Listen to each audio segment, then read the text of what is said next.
please. When is being a slut a crime in this family? Not since we learned how to practice practical magic. We're doing practical magic. Yay! Hey, yeah. One of my the, childhood movies. Yeah, I just need the Muppet arms flailing on that one. This is definitely a mom movie. A mom movie. That's what I said. I'm not a mom. Yeah. Not yet. I'd say mom, or I guess. Wine out. Yeah, just despite Sinister's best efforts, Crimson is not a mom yet. Yes. I told you I'm confident. I'm the host, Chris Brown. As always, I'm a geeky writer. I'm a character called Sinister Boy. And I'm Sprinks. Yeah, and as I said, we're doing practical magic. And I'll just start off with writer's history with this film, if he's got any. Oh, I have plenty. So I'll give a little bit of personal history here. I didn't think much of this movie growing up.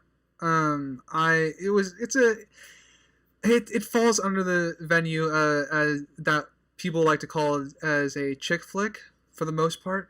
Because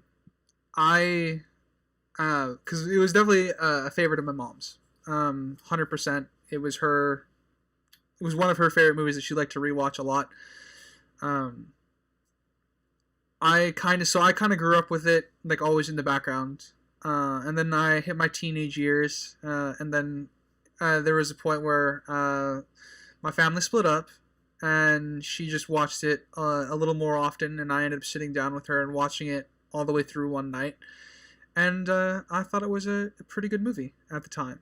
And it was an interesting choice for the podcast, because it's always been in my peripheral, but I never really analytically thought about the movie. So coming to it now, it held up a lot better than I thought it would. And I obviously still have a lot of subjective love for this movie because I was just raised on it. But yeah, it's one of the movies that came out of left field, I guess, for my more analytical side, and surprised me. I think it holds up fairly well. All right, and I guess I'll go next. I saw this when I was pretty young. Can't really pinpoint when. Probably was around 6 or so. My mom watched it a few times, not all the time or anything, but my sister liked it, so she started watching it here and there. I watched it here and there with them. I don't think I've ever watched it except for this podcast on my own. It's usually somebody else's choice, but it's an enjoyable film. And I wanted to throw out a movie that's a little different, because I don't really watch romance, and this is technically classified as a romance.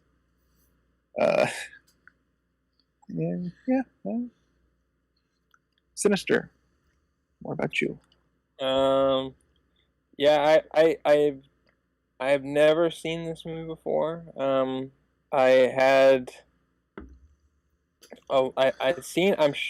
pretty sure I've seen the poster a lot. And I had a friend that this movie came out when she was born, and so she really liked it a lot. I guess probably somewhat because of that, and then also just it was kind of within her wheelhouse of movies that she liked. I'd never seen it, and so this was interesting because it's definitely not a movie that I think I would generally seek out, but was surprised that it has a lot of aesthetics and things in it that I do like. So it was interesting. Okay, and Sprinks. I am somewhat in the same boat as Sinister here, where this is my first time seeing this movie. I believe I've heard of it before. I've just never seen it. So this was my first. I only watched it once. Unfortunately, I wish I had more time to watch it again and go through with more notes. But only got the chance to watch it once. I am familiar with older pieces of work from Sandra Bullock and Nicole Kidman. Sandra Bullock being like, oh, what are some good? While You Were Sleeping, Speed, Lake House. I've seen those, and then Nicole Kidman. I've seen the others. Batman Forever.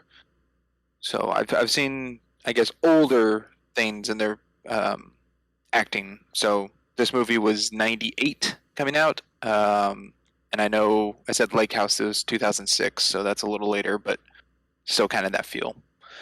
But yeah, that's I don't really have much history with this at all. That's fine. That's why I picked it.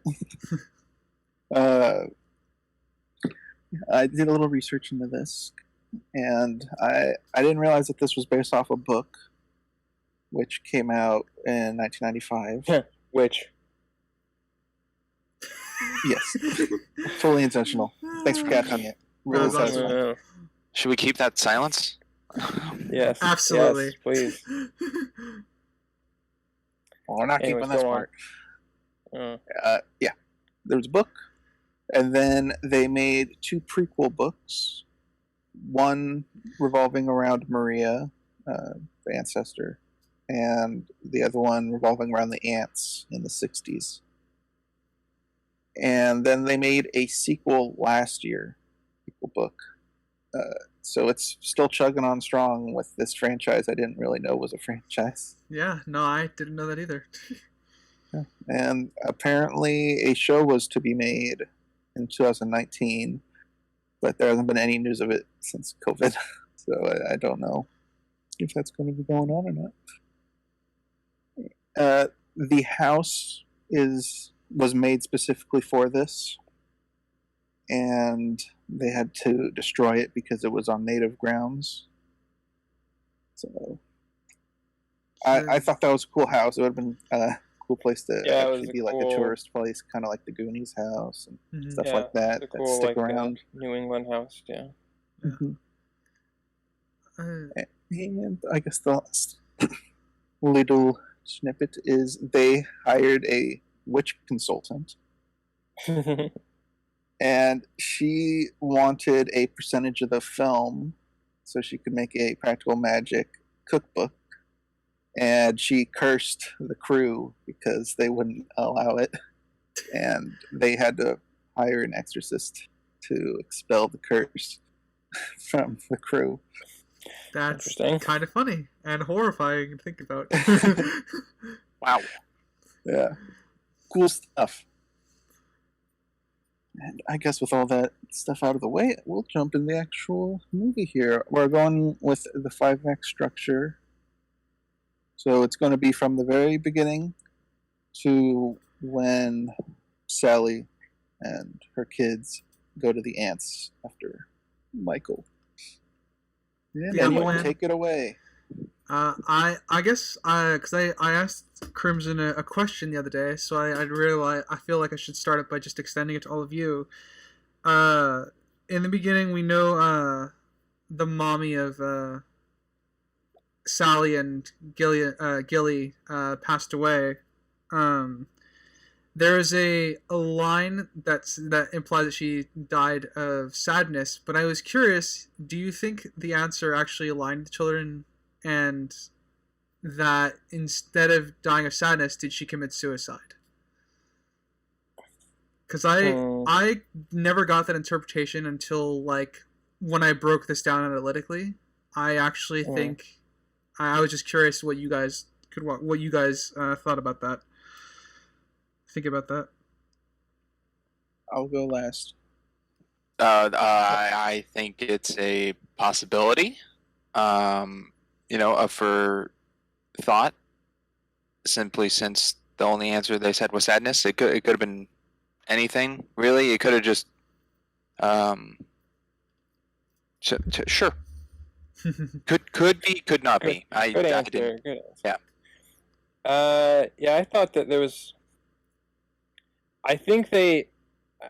I'm sure this was intentional by whoever wrote this, so that it could be read both ways, where you could read it one as that she either committed suicide, or two, she it was actually like a literal broken heart kind of some sort of magical or ethereal kind of thing.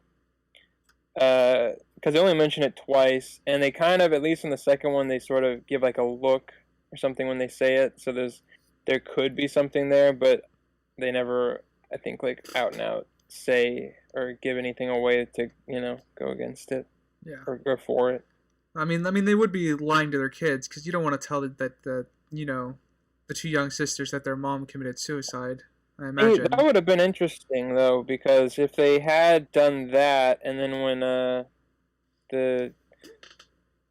Sally and Jilly are lying, they could have used that back. So that could have been actually a nice little monologue, perhaps. Mm-hmm. That's fair. Yeah. Writer brought this up before I had watched it again, so I went in looking to see if there's any definitive answer to this, and the closest I could get is when the sisters were in bed later, and Jillian asked her if she forgave her mother, which could be read as, do you forgive her for going with dad and killing him essentially because of the curse, or it could have been her killing herself and leaving them, I guess, if you could interpret that line that way as well. So I'd say it's definitely possible, but I don't know if there's enough there to definitively say that's the intent. Mm-hmm. But I think it does have merit, though. Yeah, it could have also been. It could have also been where they wrote it as suicide, and then they got like notes back that said, "Hey, nix that, take that out," and so there's just kind of like there's like the broken heart, and then that kind of line that kind of survived because it could kind of go either way. Perhaps, I'm not sure. This was supposed to be a darker film, but or whatever told him to. So I guess there's a strong possibility that it was originally supposed to be then, yeah. Yeah, I definitely think it's, if the interpretation is true, I think it is very subtle. But I like that there is a window, I suppose, for us to pull that from the movie. Agreed. But yeah, I just wanted to start us out on that. So. I like the ants a lot. In this beginning, yeah. Yeah, with the pretty much have no rules or anything. Yeah, it's a good parallel for what happens later. Yeah, it does work very well for that. Do you have? Was there any specific scene or just dancing? Just like because I don't know, it was I kept getting like almost like a series of unfortunate events kind of vibes, if that makes any sense. Like where they keep going to like they keep meeting like really nice people, and and then or like it's that experience of like, oh, we just had something traumatic happen, and now we're actually being with like nice people, or kind of thing, which is a really, I think, good juxtaposition with the overall townsfolk people.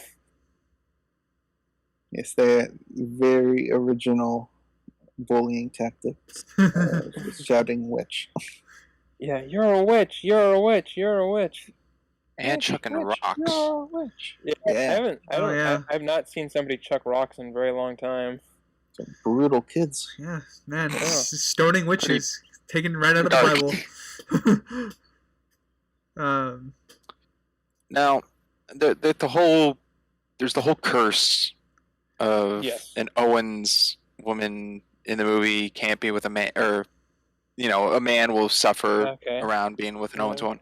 I think another curse in this movie is any child you bear you'll have two, one brunette, one red. Actually, are the odds? They have black hair and It's hard to red tell hair, because right? one of them has pretty. Yeah, it's hard to tell because one of them has pretty grayed out hairs, but it's not. It's almost blonde. It is but hard it to probably tell was red. later in the movie, yes. At the very beginning, however, when they're kids and they go to the ants, the two ants do have a darker brown brunette and then a lighter red. Or brown. All right. Or brown. So I guess it is a very, very distinct family trait, I suppose. Yeah, because the sister's mom had red hair and the dad had dark hair as well.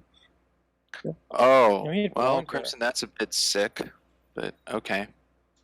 What do you mean? Well, these are from siblings. The ants, the Sally and Jilly and Oh, the, there's three. the Yeah, Sally's there's three. daughters, and then you bring in the husband. Interesting. Well, I'm going off of what information we have. Oh, the connect. Okay. I'm going from a I'm genetics confused. standpoint. Yeah, I'm a little confused on what the weird part I'm is. going with He went to Alabama. sibling connections. So you went with the husband, which I didn't know if you were implying incest there with being. What? brother. Oh, Jesus! What the hell What? is wrong with you, man? Heck. Uh, So, how so did the you guy, get that? so the husband has brown hair. You're just saying it's just a connection that Because the mom had red, No. so he's saying that it would be weird that he would have brown hair, be with a redheaded woman, and then she would have black-haired kid and red-haired kid. I'm assuming that's what he was meaning I'm because just of saying the with recessive genetics. genes. Yeah. Yeah, recessive genes. I'm saying that. I you don't know meant how with you the get. gene color connections. Gotcha. I don't know how you got incest out of me just bringing Yeah, up the Yeah, that's dad. fucking Going disgusting, off dude. of pair of siblings, and then you brought up the husband. Yeah, you're nasty, man. That's getting cut out. No, it's not. That's in. Oh, okay. Is that- Yeah. But it also it's also though that whole passing of they have to be one black haired, one red haired doesn't fit because they have aunts, so there was the three triplets at one point. That is true in the books because I just read the summaries. In the prequel, I know you didn't actually read the book, yeah. Yeah, in the prequel with the ants story in the '60s, they have a brother. So Oh, okay. the ants had a brother. I don't know about any other had a- siblings or anything. Uh, What do I know? that would be an interesting little, I guess, if they ever did any sequels for this, having an interesting. Because I think it would be an interesting dynamic having a guy, I think, in the situation. Because I think that it would change things up a little bit. It'd be a different. Yeah, because the only guys were like outside the family dynamic. I suppose. Yeah, so it'd Yeah. be weird. It would be interesting to see what the with the external kind of bullying. Obviously, though, with these, I don't think with the ending of this, I don't know if that would be the case. But just it would be interesting to see the story, how that would unfold with that. Mm-hmm. Yeah, with the bullying, it was a little weird because once Sally got married and had those wonderful 3 years, she said there was no more name calling and stuff. I don't know why that would just stop once she gets married to a guy, but she's still a Because witch. because they'd be making fun of that guy, and he's normal. It's only fun of her and not the husband. Well, yeah, I don't know. I just noticed that, and I didn't know why the public would stop mocking.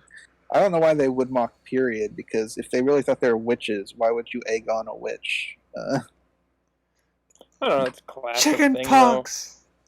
Yes, chicken pox, precisely. though. I don't know. That's enough of a thing. It's a weird, it's a weird tactic to kind of overly, if you think somebody's dangerous, to then overly make fun of them or insult them and stuff. It seems like a really weird dynamic, but it's happened enough times and it's worked. So I don't know. You don't usually see like a little tiny like math nerd go up and bully a jock because the jock wouldn't take it, right? Well, yeah, obvious, yeah. So puny yeah, little but human I'm mocking a witch. Interesting. I'm saying like in a but I'm saying in like a the way of if some making fun of somebody because they're different, even if they're like bigger, is a general thing. Like there's like those big like bulky like outcast kids that they get made fun of even though they're freaking huge. They just don't do anything.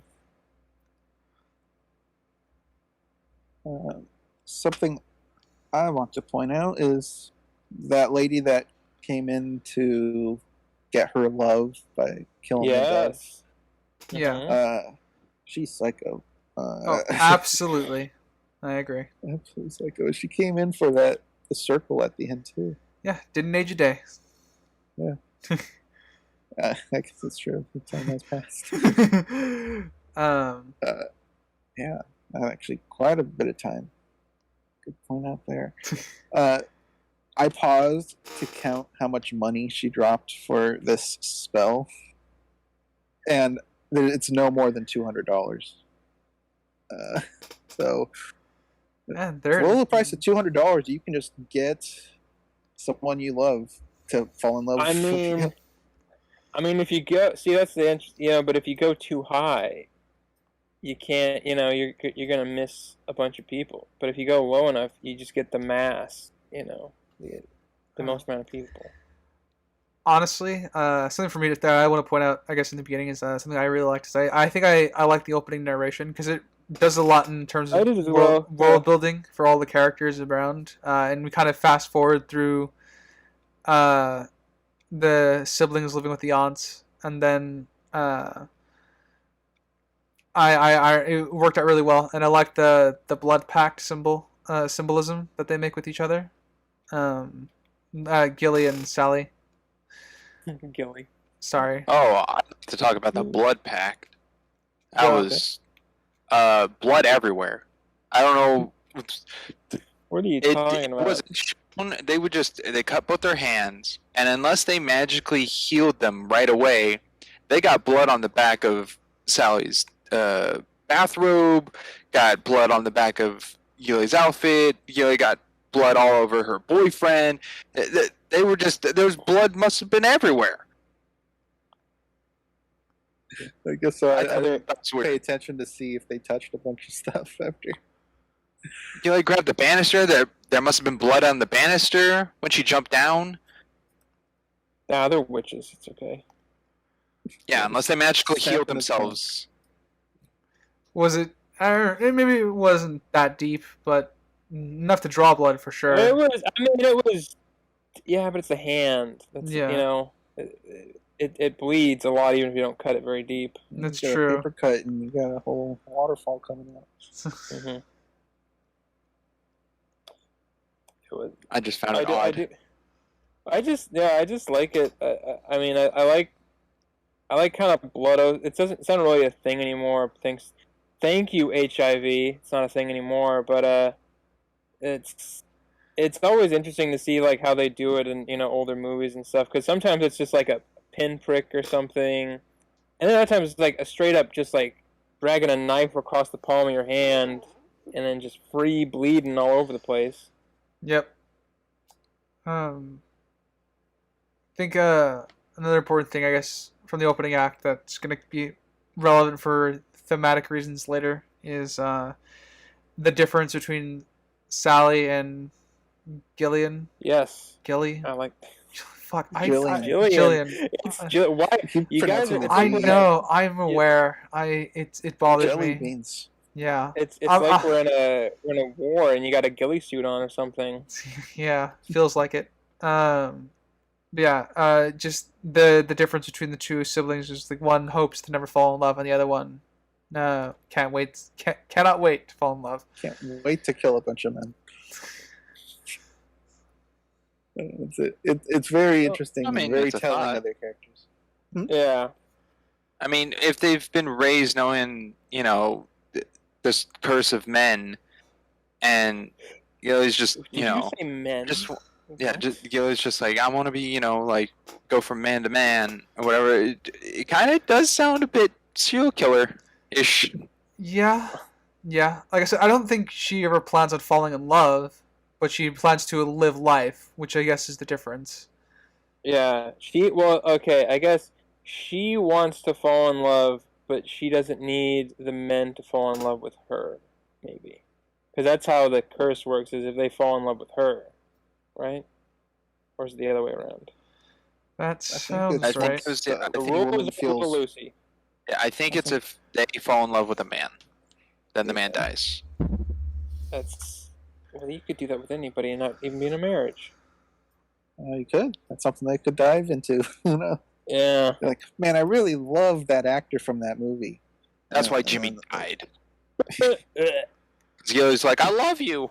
I love you. Killy. What the hell? Is it like...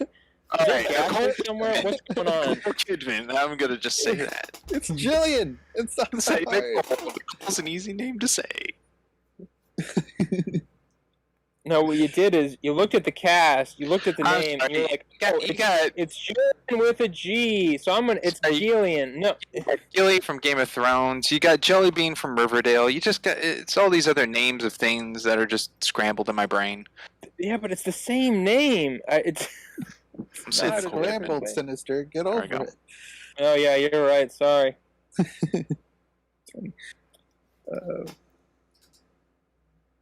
Okay, I like- looked it up. It's a man who an Owen woman loves. Yeah, an Owen's woman loves. Okay. Okay, so yeah, I don't think she intends to love them very long. Then, otherwise, it's gonna be. Otherwise, it's. I probably agree with Sprinks' takeaway. No, there was a scene. There was a scene like where after she leaves, and Sally's going through the like she's like, oh, her letter or whatever, and he's like, wow, she's going through these men like crazy. I assumed that they were like dying left and right. I thought that was going to be a plot point of the movie, was like he's going to keep killing men accidentally. I mean, if this I was movie was thoroughly darker, disappointed. maybe that was the darker version of this movie. That You know what? That Gillian would've was been just a better. fucking serial killer. Yeah. Seeing how Jillian handled Jimmy's death, I don't think she did, but that would be an interesting avenue. Yeah. That's the darker version of this film. She's going through these men like clockwork. Yeah, it's all Yeah, over you the were place saying. with these men. Yeah. I was going to say, in regards to the beginning, I really like the beginning of this with the rope snapping and stuff. Mhm. Yeah. Because you see that scene all the time in movies, but you never see the rope snap. And Yeah. I liked it. I Who like was it the that was little, first? I like the little sassy kind of lady thing of like, well, she was a bit of a heartbreaker. You see all those. Yeah, and then all those guys. all And most of them had wives who were on the hanging committee. that was great. Like I said, the opening narration does a lot because it was funny and it pulls you in. Yeah. It was very good. I kept, before we realized that there was like two ants, I was like, I can't tell if this voice is aging or if it's two different characters telling the story, and then I realized it was two different characters telling the story. With the ant, Yeah. because it's both the ants doing the voiceover. But I was like, but before I'd seen them, I was like, am I going crazy? Am I hearing like two different people, or is it the same person and it's just timing skipping around or something? But I was wrong. It was two people. But I like it. Let's see. I was hoping. Well, I don't want to spoil that. Did you guys think that they were gonna like go into the original Owens? I can't remember her name. Does anybody? Maria. If they were gonna go into her kind of, I guess, story more than that at all, or That's for the prequel book. oh, yeah. No, I don't think I ever thought they were going to dive more into it other than just that beginning bit. Mm. She was exiled and pregnant. Yeah, I also didn't really think that they were. Then again, I'm just so used to the movie that it never occurred to me. Yeah. I don't know. I assumed that they would just because I thought there might be like something, but And she pops up at the climax for 1 second. it does. Yes. Yeah. I really like them when they're older, and this is after Jillian has left for for her, I guess, days of just getting around and partying. I like the look of Sally following behind the ants. She looks like she's hungover, and the entire town is just avoiding them in the background. Oh, at the post office. Yeah. Yeah. And yeah. I was gonna say, was there any significance to the leaves falling off that tree? You think? I think it was. Because there was like musical chimes and stuff and playing that something magical just happened. And I'm like, okay, maybe this was the ants enchanting Michael. That's what I read it as. We hadn't met Michael yet at that point. So I think they were like, it was. I don't think it was an idea for them until one of the ants saw him.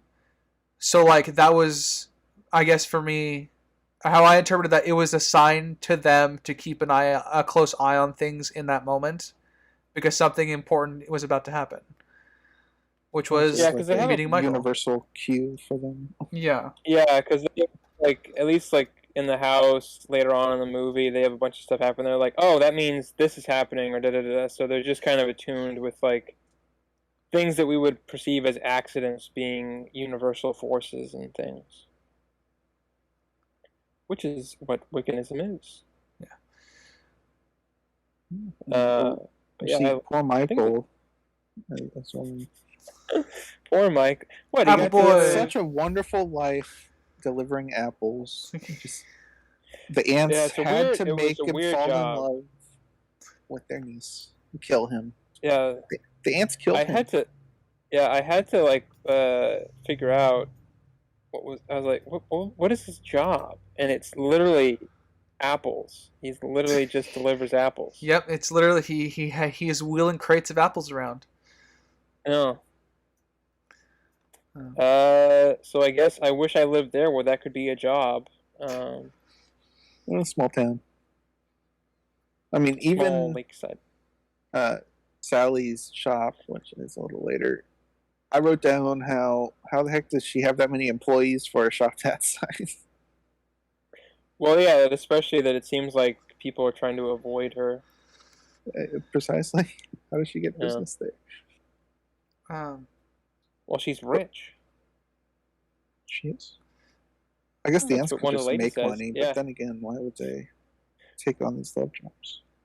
Yeah, I don't know. It's a plot point that doesn't really get much coverage, like the whole economics of it. I mean, like I assume that she has a reputation. I'm assuming that Sally has a reputation, but I also assume that there's a level of like all those kids who used to bully her are also grown up, so may as well be adults about it. Yeah, there's also like probably they're like, well, these witches seem to be looking. Well, yeah, like this might be like, well, these witches seem to be doing all right physically. Like maybe they got something there. We should be using some of their medicines and shiz. I don't know. Yeah, maybe to the people outside that just increases the quality of the product. I literally call their shop an apothecary. It's pretty much what it feels like it is. Yeah, it's pretty close. Well, I guess the last thing I'd want to. No. Yeah. No, you go. The last thing I'd want to cover in this act is Sally's impossible man. Very random. How impossible do you think it is? Yeah. Well, that's why. I mean, if I was a kid fantasizing someone that doesn't exist, I don't know if someone riding a pony backwards would make that list. It's so random. She was I think she was trying to put a bunch of traits that clearly would never go together. Yeah, because because again, it's so random. How would it fit? It would be really odd. because the supposed to be, requirements so mine is 13. were he can whistle her favorite song, ride a pony backwards, flip pancakes in the air, is marvelously kind, favorite shape is a star, and has one blue and one green eye. Is it actually possible to have a blue and a green eye? Yeah, heterochromia. Well, I know, but I thought there was like a limit to what colors it could be. It couldn't be something drastic like that. I don't think so. It would be extremely rare because green is like actual green is already eyes a rare. are very Yeah. rare. Yeah. Just want to say it was a very annoying beetle. What about beetle? The death beetle. Yeah, the death beetle is the, very. The Death Watch beetle. Yeah, the Death Watch beetle. An interesting thing. Yeah, I like the thematic element of it. I guess a little difference between this and the book is in the book there isn't a curse.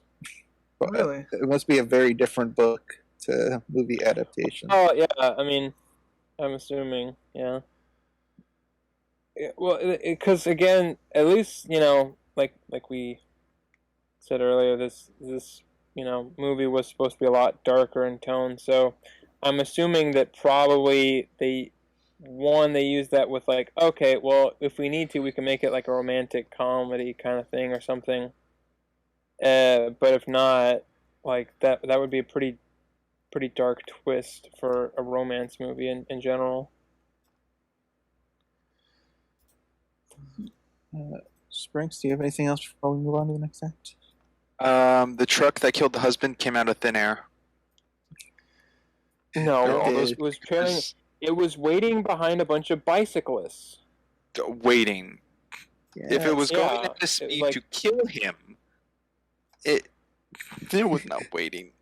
Well, you know how at a parade there's always people behind the horses to pick up the poop? That truck was there behind the bicyclists to pick up anything from the bicyclists. Sure, it was probably going a good, 7 miles per hour. I just assume, lethal. I just It looked very slow. I just assumed anime rules apply, and our Apple Boy ended up in some isekai anime. Apple Boy. I mean, he didn't. I'll say it was very. I mean, the car came out of nowhere, magic. It was very abrupt, and it just showed the apples falling in slow motion. It was no Meet Joe. So I guess that would have been nice. I think he was more of an important character. They may have done that, but you're saying Apple Boy was not important? Apple Boy was very important. He gave us children. It's part of Sally's motivation. He gave us children to underuse in the movie. So Dad, who died at the very beginning of Sally and Nicole, he died and gave the main protagonist of the film. Yep. Yeah. And it seemed like a very important. Yeah. If that dad we wouldn't have the movie was not without it. there, we wouldn't have this movie. Precisely. Yeah. Very important. Pivotal, one would say. Pivotal, one would say. Unnamed father on the beach scene was the most important scene. I give him 2 thumbs up. No, but I mean, devil's advocate here a little bit against that. It's not so much though the speed that the vehicle it's going; it's the mass it has as well. So you could be hit by like a car going like 20 miles. If it's got enough mass, you could still get pretty fucked up. It just nudged him, and he hit his head on the road and banged dead. Yeah. There's a whole like you can trip on your shoelaces and die. You know what happened? He lived through that, but he passed out and he went to anorexic shock, and then a tractor just drove by.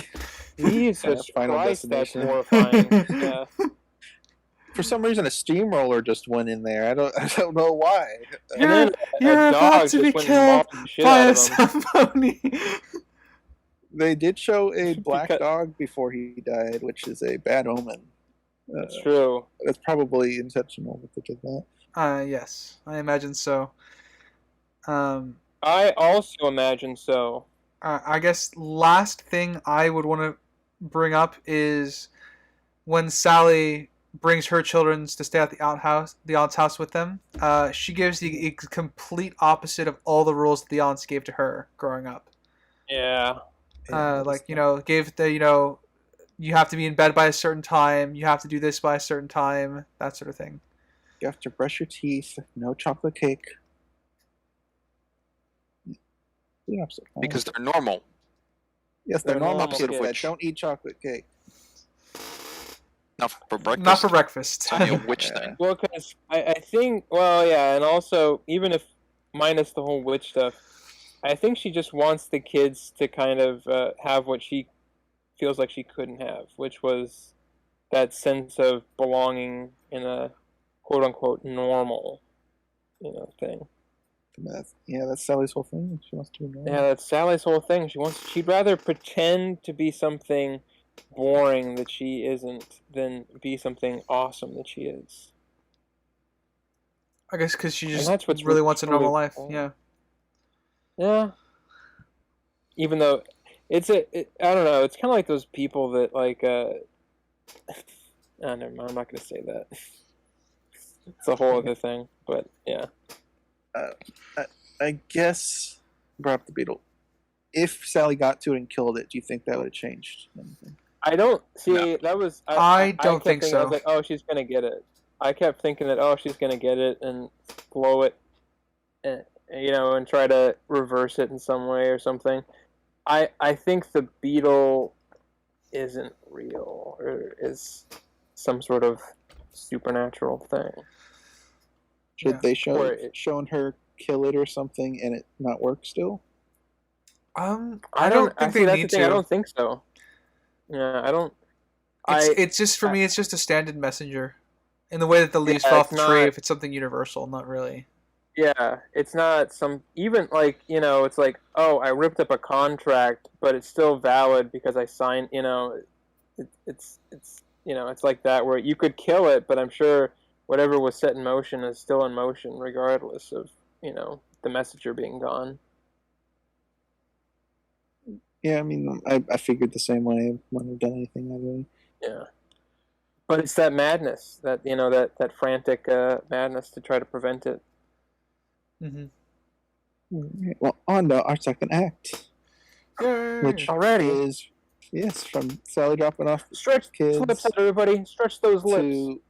to them burying Jimmy. And Sprinks, I'm going to throw this to you first.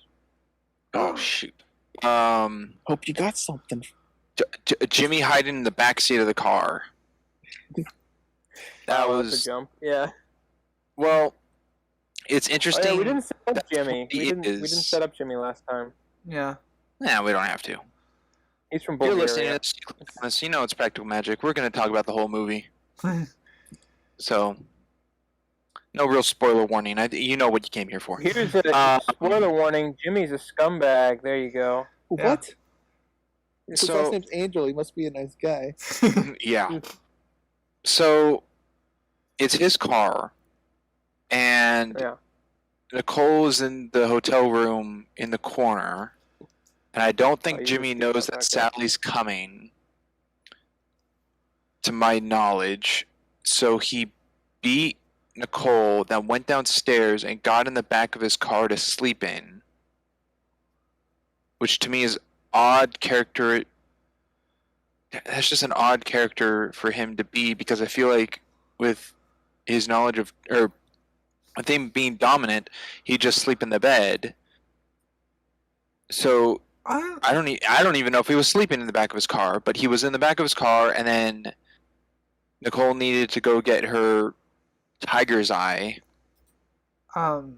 and then am I saying something off? No, you're going fine. Okay. I just have And then comments, I goes guess. to the car, and then gets jumped by him. It's just odd to me that he was in the back of the car. I think I was okay with that, just because I think once he realized he hit her, he needed to go quote unquote cool off. Obviously, I think the drugs he's been taking make it worse, and Yeah. I think when he saw her come to grab something from the car, I think that's when he got angry again. But Yeah, I don't think his intention was to sleep in the car. I think Yeah. he just Just drank in there and maybe passed out, if that. But yeah, I do think he just I went out to agree, get it's a himself some little space. odd. Yeah. Yeah. Yeah, she got the tiger eye for good luck because the ring around the moon means trouble's around the corner. Mhm. Which I didn't look into that. I don't know if that's a real thing or not. Yeah, I The don't. ring I'm around the not moon sure. means bad things. Anybody familiar with the moon? Please come The forward. moon? But Ooh, boy, nope. No, you don't know It's up. anything about the moon. on It the is moon. indeed up there. It means rain or snow is coming. So storm's coming. Okay. Stormy I weather. guess they changed it up a little bit.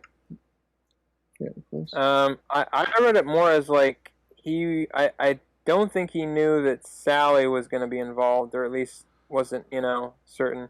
We're not really sure how aware. I mean, he knows enough, I guess, either from context clues or what have you, that he knows they're sisters, but we don't really know enough about him or him and Jillian's relationship to kind of see how much knowledge he's gained about her family.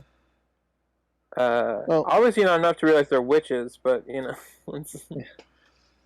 but I read it more as like he was just waiting in the back of the car because he knew at some point she'd, have to get something or leave or try to leave her, and was gonna be there to stop her in some way. Maybe. Maybe. I don't One. know. I just saw him getting drunk and passing out in his car. I don't think he knew about Sally at all. Because his plan of just hiding out in the car then doesn't really make much sense to me. Because Jillian could have just ran away and got picked up somewhere else. She could have, but yeah. So I don't think there was any plan for him in regards to him being in the car. Mm-hmm. Oh, that's just weird. It is weird. I agree. I agree with Sprank's initial point of that. It's a little weird. They don't really explain it. I also think this hotel sucked. Or Well, not. it is It's a motel. Well, Yeah. yes, but it shows you just how bad they are by taking Sally's word to give her a key to a room. Yeah. We also true. missed something. An already pre-vacant room. Or non-vacant room is what I mean. Occupied. Occupied room, yeah. We missed an important thing We did. in the first act. We did. What? Okay. That sure. well, we didn't. We mentioned it offhandedly. We didn't expand upon it. That the ants cast a love spell on Michael, so he would fall in love with Sally. Yes, that is And important. that's why. Yes, and that's why she doesn't want the ants teaching. That's one of the reasons why she doesn't want the ants teaching them about magic. Mm-hmm. I'm surprised how well And Sally took it. yeah, they told her immediately, pretty much immediately, that they cast a love spell on him so that they would fall in love, and also they will not help her revive him, I mean, I'm sure they feel Magic. bad for him dying, but I mean, raising the dead, that is crossing a bit of a No, line.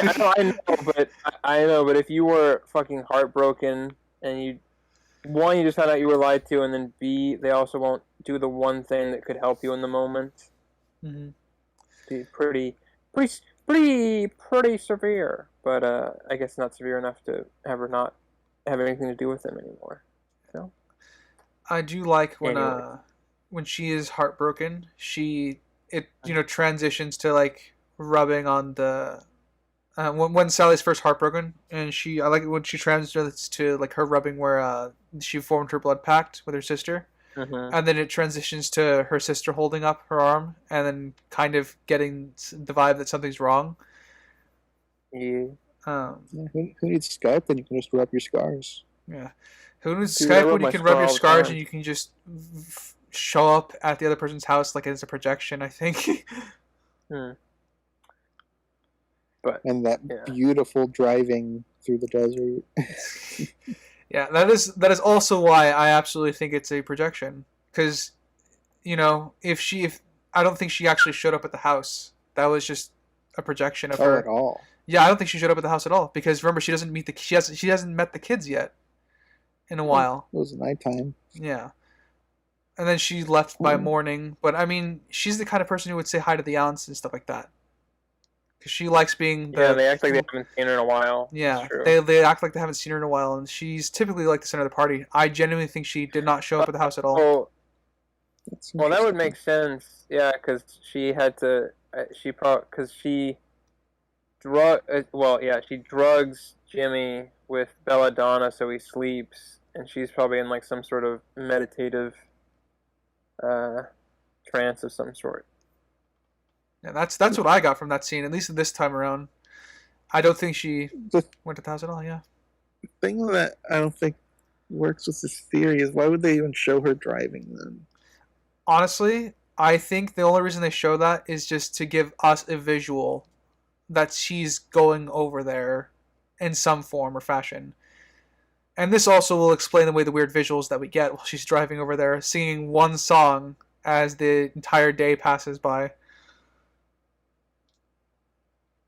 I wonder if the lyrics of that song is relevant to if this is a projection or not. The one that she sings in the car. Yeah. It's a Joni Mitchell song. If you know it well, what's the song about? Is it good for the scene? It's about a lady. It's let me look at the lyrics. I don't know. Joni Mitchell. I don't really hear the words so much. I just hear the melody. Mm-hmm. It looks. So I guess like it's called A Case of You, and I guess it's sort of referring to in some way, kind of a feeling of euphoria with a person similar to that of like alcohol or some sort of substance. It's more about her life right at the moment. Then. Yeah, but it's sort of about like having somebody. It's being so invested into somebody that as if they were alcohol, you would drink an entire case of them. That's how good they are for you.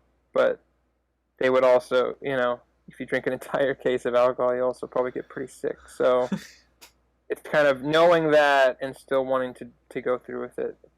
That's how important or how much you like that person. So I guess that does fit with the two characters in some way. All right. Yeah, it's a very interesting theory, the projection thing. I want to watch it again now. I mean, because we get in the car a projection of sorts through that mirror. Yeah. That definitely didn't really happen. Yeah, because Jimmy would have noticed. Yeah. But yeah, like I said, I think there's room for that, and I think that does explain partly why everyone acts like they haven't seen her in a while. Later on in the film.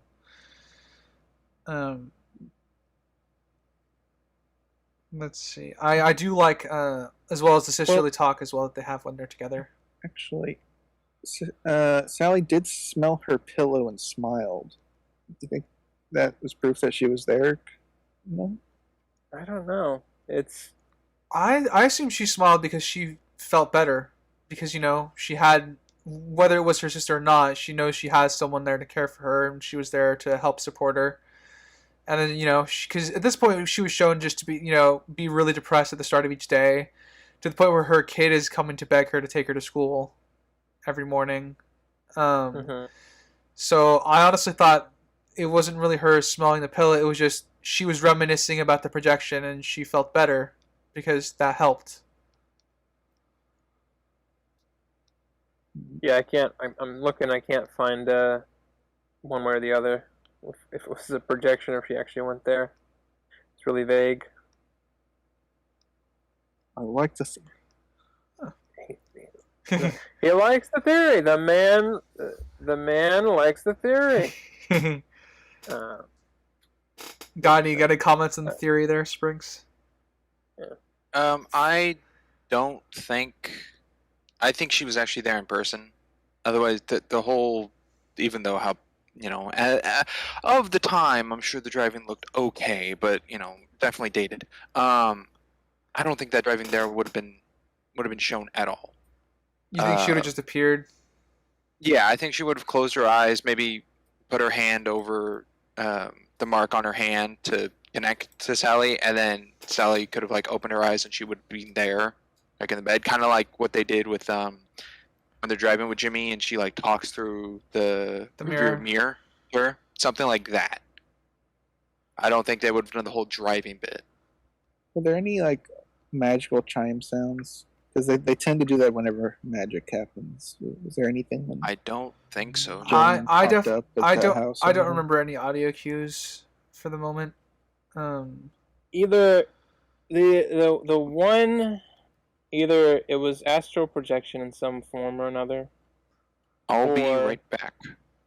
Alrighty. Either astral projection in one form or another, or she gave Jimmy a lot of belladonna so he'd sleep for 2 or 3 days while she went and helped out her sister, and then he wouldn't notice that she was gone.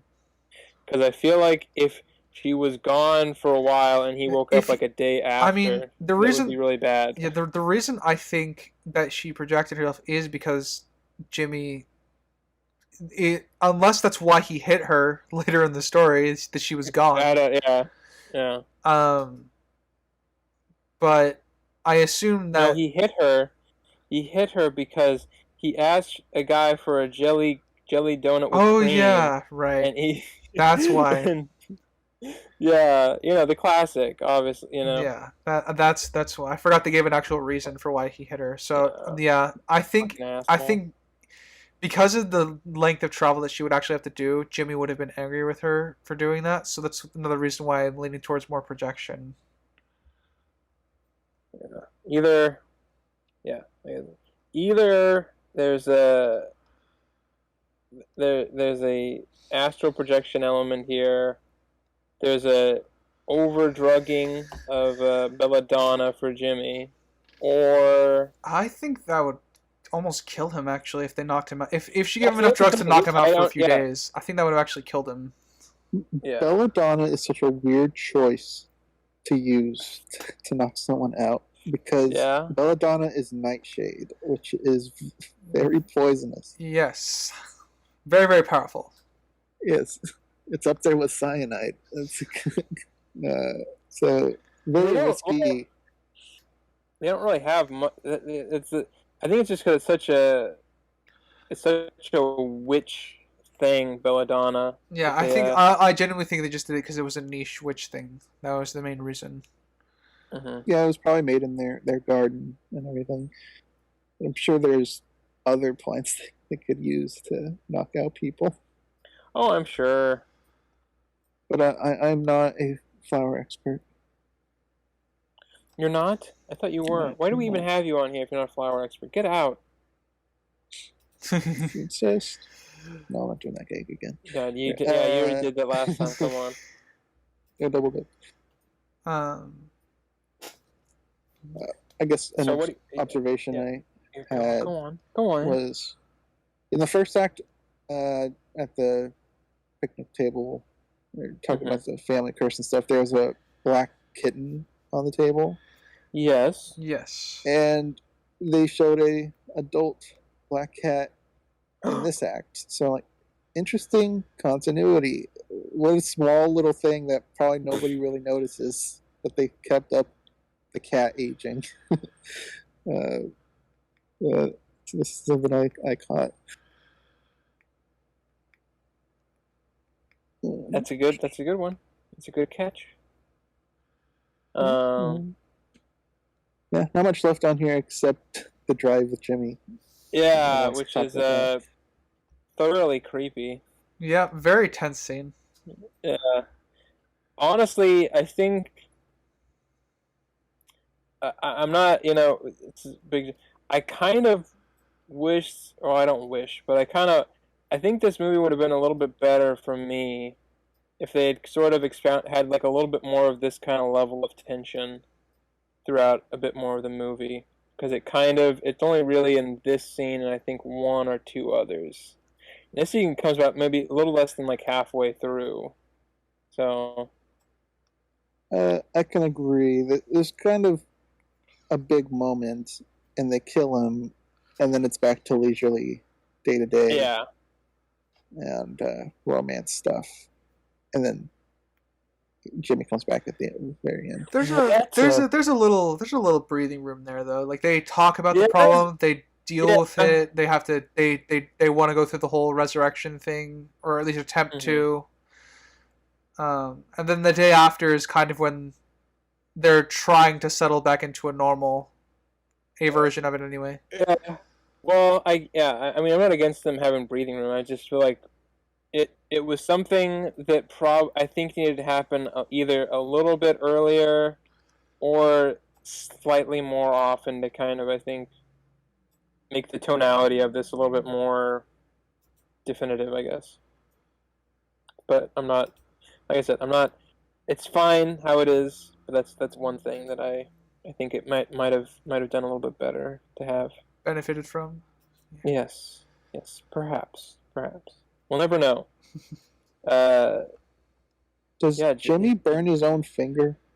No, he burns. He's like he burns the ring, which is on him. Yeah, well, he's also fucking drunk, so and high. Yeah, it's true. Yeah, so if he feels anything at all, he's probably not going to feel it until he's sober. Yeah, that sounds about right. Yeah, at the very least, that's why freaking, he probably has no care in the world right now. Yeah, and it was interesting how he connected him branding women to reveal a more. With the cattle wranglers or whatever, can't remember what the author. Yeah, Louis L'Amour. Great. Which I looked up to see he was a real guy. I never heard of him before. Now you do. Who else? Yeah. And he's mansplaining it. Yeah, I guess I think, technically, yeah. Yeah, technically. Yeah, I think one thing that Crimson and I talk about is because there's a lot of things in media like trying to portray men as extremely toxic, and I think this is an instance where I actually think it's done really well. I'd agree. Obviously, I agree since I brought it up to you. Yeah. Wait, you agree with that? Yeah, sorry, I did. I thought you said you. I thought I said you brought it up. I didn't mean to steal your thunder. Yes, you brought it up. No, he did. No, he was. Yeah, he was just like. Yeah. Saying I obviously agree. Yeah, he was being a little stir there.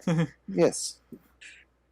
No, I agree. Yeah, it's an interesting because I don't know. It's a hard one, I think, to portray because I think you can portray it really, really well, and it becomes kind of triggering for people that have also gone through it.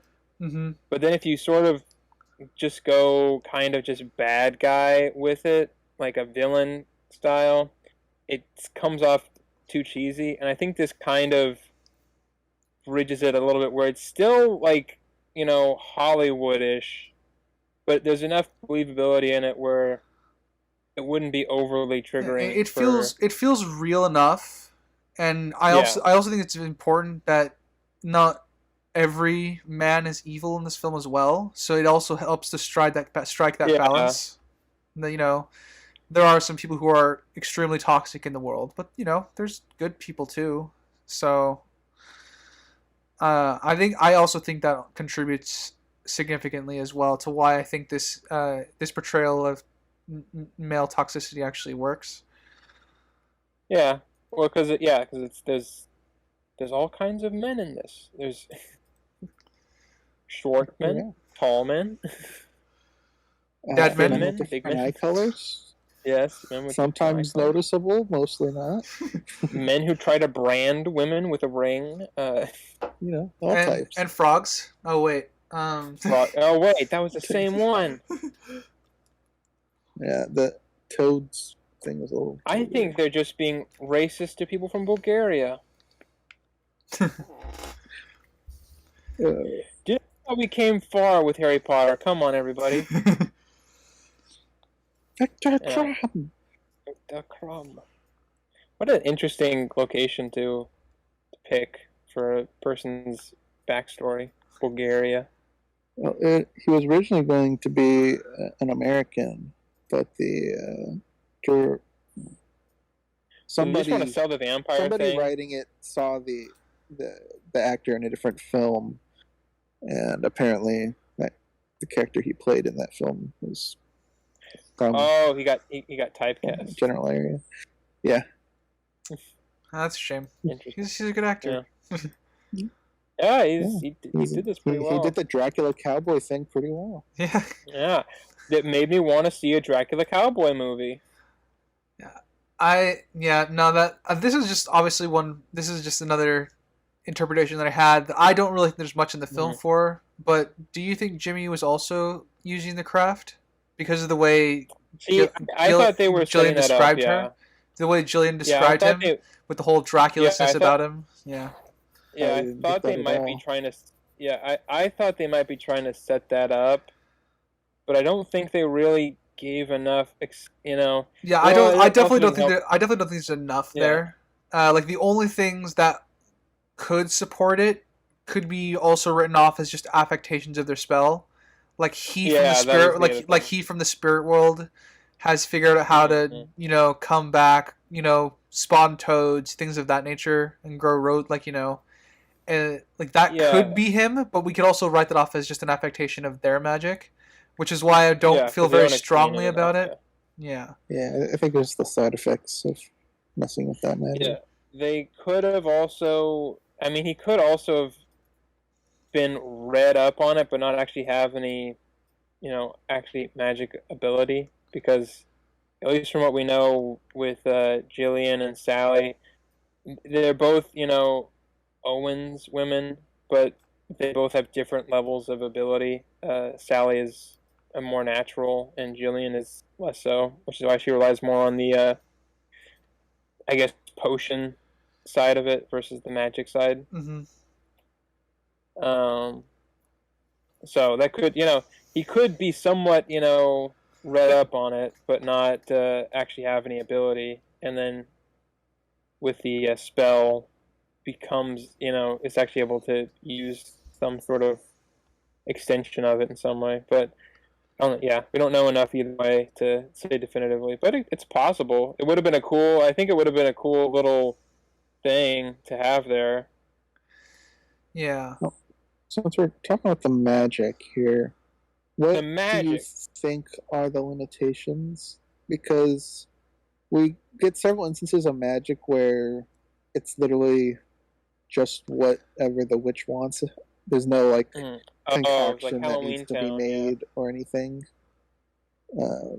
Like when Jillian messed with the phone tree, chicken pox. Those didn't require anything. I think the phone tree one is the most problematic of all of them.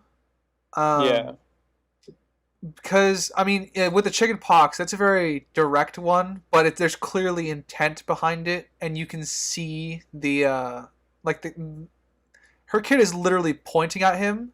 I think that's more than enough for me to buy that she cast a spell. But with the whole phone tree scene, there's really nothing else to work with. I don't know if she hypnotized the person up there and they wrote Sally in, or I went back for that since you asked me to. They never show. Okay, I didn't think they would, but other than that, I really couldn't think of anything where it would be obvious that she cast a spell outside of the girl hitting herself. Mm-hmm. So I think, aside from that particular instance, I'm okay with the magic system, as it's mostly a softcore magic system. It's mostly based around intent on the from the caster, which I think is fine. That's what most magic in storytelling is based around. Even Wiccans and stuff in our world operate similarly. So why use Belladonna instead of actual magic on Jimmy? I don't know. If they don't, if they can just do magic. That's Jillian. She is not strong with magic. There is a line. She whipped that lady in the classroom, so she can definitely inflict Yeah. pain on others. Yeah. Even the kid can cause chicken pox. Well, yeah, but I'm saying like there's a difference. I think though, and again, that was a. They also have this weird sub thing with like innate strength or something, and she says Jimmy is very strong, and so that's why he'll survive the curse in some way. So there could also be. It's also a level of manipulation on the person's will. I don't know. There's not really a lot either way. Yeah, like I said, it's a very soft core magic system. There's not a lot of definitive answers. We just understand. They try to give us the basic outline of understanding every time they do something important with it, but for the most part, it's very hands off on its explanations, which is fine. It's just, there's really not much you can do in definitive terms for it, other than the only through line that I really see is for more powerful stuff, sacrificial is required. Hence, blood pact makes their connection very strong, or the sacrificing of the bird to make someone love them. Uh, Yeah, there's ritual spells in this. yeah, there's definitely most spells are Yeah. ritualistic, and then there's the intent, which is pointing the finger, and then, like I said, the only one that doesn't fit the pattern for me on how it would work is the phone book thing, because she doesn't really Yeah. do anything for that. Whereas, like, for the woman that's hitting herself, she's very clearly looking at her, intently casting that Mhm. spell. Obviously, when Jillian spun her hips around, she changed Yes. the pavement. Yeah, it's a yeah. I don't know. That's kind of the- the one. That's the one that sticks out to me that I think they needed to add something in to make that one fit in with their soft core system a little better. Okay. I wonder what Sprinks thinks. Thinks on the whole spinning around. Yeah, what do you The sprink magic about system. The magic system itself. It's okay. It's not necessarily explained. I don't think it needs to with the amount that it's used in the film. It's very light. I think the earlier they are, I mean, they don't really go into training or teachings of shown, but from Sally's kids and when Sally and I guess Nicole were younger, they kind of think of it more of like classical witches, of like spells and brews and potions and all these things you got to do. But as you get older, it's kind of it just comes to be. Nothing really has to be sun or the only thing was like ingredients in their greenhouse to create some things, but that's kind of more of I guess drugging in a magical sense from what was shown. So I think it's fine. It's very small. I don't think there was actually that much magic in a movie with witches compared to others. Yeah. Okay. As a bit of a flaw, I got a lot of tonal clash with once they brought Jimmy back temporarily from the dead and they hit him, they kill him again with the cast iron skillet. I got a bit of a tonal clash because the music was almost whimsical. Yeah. It was a little off for me. It helps definitely keeps the lighter tone, but given all that had just happened in the preceding 10 minutes of the film, I did feel it was more obvious to me here that it was a tonal clash problem. Well, Ryder, the soundtrack for this movie was changed at the last minute. It had a very different soundtrack before the Really? movie actually got. Yes. All yes, right. apparently. Somebody they had a guy and then at the last minute I think he did about 60 some odd songs or songs and stuff. Some of them I think a few of them got put in, but not all of them. And then they had another guy come in and do most of, I think, the kind of more whimsical stuff. I think the stuff that sounds like it's left over from Harry Potter 1 is the stuff that got added. I wasn't gonna really touch on it till the end, but the composer that is credited at the beginning is Alan Silvestri, and that is more than Yeah. likely the whole whimsical because it sounds very much like his pieces of Forrest Gump and Father of the Bride. Yeah, I can't. I think the other guy's name was Norman something or other, but I yeah. guess So that I got didn't changed. really, Yeah. I didn't really feel tumultuous, but I can totally see it. If, for it, because even when he was like choking her out and stuff, it wasn't like intense music or anything. Yeah. That one was more. That was definitely more organic. It didn't need to be intense. Like he was choking her out, and I think thunder rattled in the background. I think that was enough for me to realize that this is, it was conveying a sense of tension. The problem is we jump from that to whimsical. That to me is where I thought there was some tonal issues. It's also interesting that the ritual required them to poke his eyes, and it still worked even though they didn't do that. Yeah. Yeah, that's why I think that's where the spell, quote unquote, went wrong. Because I don't think they finished their spell or succeeded in it in its entirety. Well, the ant said, I mean, even if it did work, that it wouldn't. It wouldn't be whatever him. comes back would be evil. It wouldn't be him. Yeah. So even if it had worked, I think it still would have resulted in the same thing. Yeah, I don't. They flip through that. They flip through that book at one point, and we get like pictures of evil things, like demonic things. Maybe if the spell actually had worked, it would have been something far more evil than just Jimmy. Oh, so you think them screwing up saved them?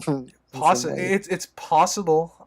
Because I don't. There's really not much to go off that, and what would happen if they actually did poke his eyes out. Gotta sew buttons in there. How do you guys feel about their explanation about not going to the police? Not going to what? With the police? Honestly, like, it's interesting. I guess it's an interesting kind of. It's at that time, or it's an interesting kind of artifact at that time, that you could ostensibly, have, in this case, I guess, accidentally kill them in some form or fashion, or in the other way, self-defense, and still be as a woman, be concerned that it won't be believed in some way, I guess. The justification that, at least that stood out to me as reason enough why they shouldn't, is that Jillian's been poisoning him with nightshade every night. Probably that was their explanation. Yeah. I think self-defense by slowly killing him with poison. Yeah. She said. I don't think, like I said, I think that's a good reason enough, and I think Jillian was a little manipulative with Sally in her love for her kids. Oh, definitely. But I also think that was reason enough to push Sally over the edge to just bring her onto her side. In that, to kind of agree that they kind of go to the police. So as far as justifications go, it's better than most. Yeah. They're also like witches. They're witches. Couldn't they do like something with the body other than bring it back to life, though? I think. Well, the reason Jillian wanted Jimmy back is because she didn't want to get arrested for murder. I know, but just to have it back. I know, but that's what I'm saying. Couldn't they have like done some sort of magic to the body, turn into like a bush or something, and had it so that you would never be able to find it? Well, I mean, even if they don't find a body, they can still get arrested. It would just be very difficult to arrest. But that's what. But you couldn't. No body, no crime. But you can still get arrested if there's enough evidence. They could still get arrested, but they wouldn't go to jail, like because you couldn't prove it because you couldn't. You have to have the body in order for there to be a crime, and if there's no body, there's no crime. Yeah, they made a very shallow grave. Yes, they did. Well, yeah. Well, Not gonna say that. Let's see. Okay, this is. Could use The- magic shovels to dig the hole for themselves. The hole for themselves. They could have Could've done a put an- whole freaking. Tied an anchor to his leg and chuck him off into the ocean. They could have done a lot. Then you would. I agree. It would have been worse. Then he would have come back as like a Cthulhu demon or something. No, he would have been like Bootstrap Bill and just stuck down there. Covered in Perpetually barnacles. living and dying, drowning. No, I was gonna say like it would have been. They could have gotten magic shovels like the Sorcerer's Apprentice with the buckets of water. Yeah. And hopefully it wouldn't turn out. Anyone else have anything else for this act? Going through. I do. He does. It's very, very small. It was never shown. It was never shown beforehand of Nicole and Sally doing anything than opening the shirt and jacket off of Jimmy when getting the whipped cream to draw the pentagram star on him. From the top aerial shot of the last point of the star, there is a marker line on his body. Draw whipped cream here. I didn't notice that. It's there for like half a second, because Sandra Bullock's arm then goes to cover the rest of the line as she finishes it. But it's odd that they had to draw it on him. You gotta get that star just right. I guess so. I didn't know Sandra Bullock had a problem drawing stars. I don't know about you, Springs, but I've never drawn a star with whipped cream before. Yeah. So it could have turned out as a circle, for all I know. It's pretty crazy. Sure. It's just, I'm sure it was probably just extra insurance for the thing of just making sure it actually looked. If it looked really messy, that would look really dumb. Yeah, and one thing that I actually thought fit the scene was Sally screaming when the thunder actually just happened to strike the moment that she almost poked out his eyes, or like was looking at his eyes. Yeah. I thought it was funny. It was very contextual. It was very contextual humor that I liked. Yeah, like Sandra Bullock's acting with that. You like Sandra Bullock's acting, huh? Specifically, there was pretty funny. Yeah, if only it was like that the whole movie, I would have loved it. I mean, I wouldn't call this a comedy, so I don't want that whole way through. I don't want that. Yeah. Interesting. Anyone else have anything else? I like that the black cat hisses at them when they're trying to go about repairing the spell. I kind of already went over with the whole Gillian and what I wanted to with Gillian and Sally's argument in the car. I did think that Sally was moved a bit quickly, but they had plenty of time from the driving here to be convinced. So about hiding the body? About her trying to get Sally to agree to do the spell. Oh, okay. Yeah, that did feel a little off. That it felt she gave up on her husband really quick, but caved in to bring back Jimmy. Yeah, it felt very fast, and I think there's an avenue where this would have worked, where if Sally just kind of hit away more at the children aspect of it, like she did in the car, I think Sally would have eventually agreed. But it did feel a little quick. But honestly, they get a lot of caveats here because we don't know how long the drive was.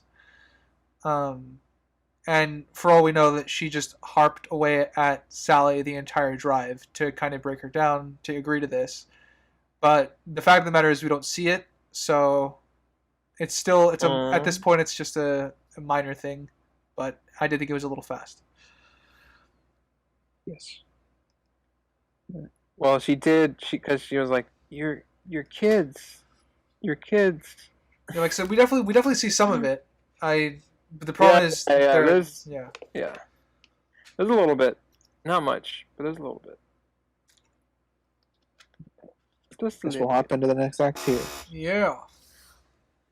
Alright. So we're going from Jimmy being buried to Jimmy. when Yes, Jimmy. and Gary showing up. And go.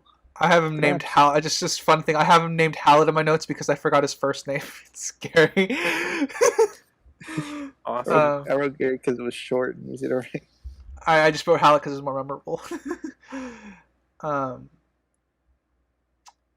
see. We're all on the same page. Yeah, I'm trying to think off the top of my head if I had anything. Cause I'm scrolling through my notes right now. That was kind of a blur. I like Midnight Margaritas. I like that scene. That's a good scene. Yeah, and they're all strutting their old lady stuff. Yeah. Some other thing, something else that was also fun. The aunts took the kids to like a ceremony with other, what I assume is other, what I assume is other witches. Yeah. Solstice celebration. Yeah. And then nudity is optional. Nudity is optional, but to kind of focus more on the lime and the coconut night and the midnight margaritas, I actually think this was a good. This was a good job of showing the bond they all had as a family. Just the two of them having been raised in this house, and the two aunts are pretty much their parents at this point. So I think it does a lot of good work for character building that is then undercut by by Jimmy's tequila. Was that his actual bottle? That was the same brand. Yeah. I don't think it was the same bottle because otherwise then they'd all have nightshade and go pass the fuck out. That's why I ask. Yeah, they should all be poisoned here. Yeah, I don't think that is his bottle specifically, but I do think it's his brand. So did it just manifest, or did Ghost of Jimmy go shopping? Ghost. Maybe it on the porch. Well, I mean, his car is there, right? He could have just had a spare bottle in the trunk that was unopened. Okay, so you're still implying with this that the physical manifestation of Jimmy got it? I don't know how it appeared there. I'm just assuming that that if it is a physical manifestation, he didn't have to go very far. Yeah, the whole bottle thing's weird because, spoiler alert, Jillian gets possessed. So yeah. I don't know if he needed to possess her to become physical or not, and if that's the case, why did he bother possessing her? I don't know. It's very weird. This whole bottle bit. Yeah, the bottle bit makes it confusing. Also, they're being like, I thought like maybe something like dark magic-y was happening because they were being kind of like bitches to each other. Yeah, there was no like filter. Yeah, I definitely felt like there was a Jimmy thing going on there. Yeah, like I was like okay. I definitely think they're under some sort of trance until they realize something's wrong. Because then the aunts kind of look at them like, okay, what the hell is this? You know, what just happened? Singing, "You're only on my mind." You're on my mind. Yeah. And then the sister's like, "Oh, what's going on here?" Yep. And then the aunts also reciprocating, kind of like, what the hell is going on here? Once the trance is sort of broken. So I assume once they threw the bottle in the sink, yeah. Yeah.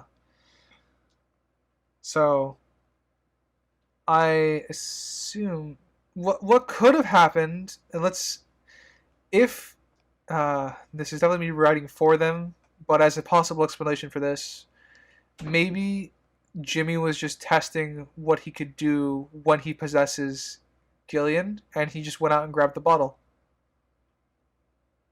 And, and then maybe under that, she used Gillian to cast a spell or of some sort on the bottle so that they were under this trance while they were drinking from it.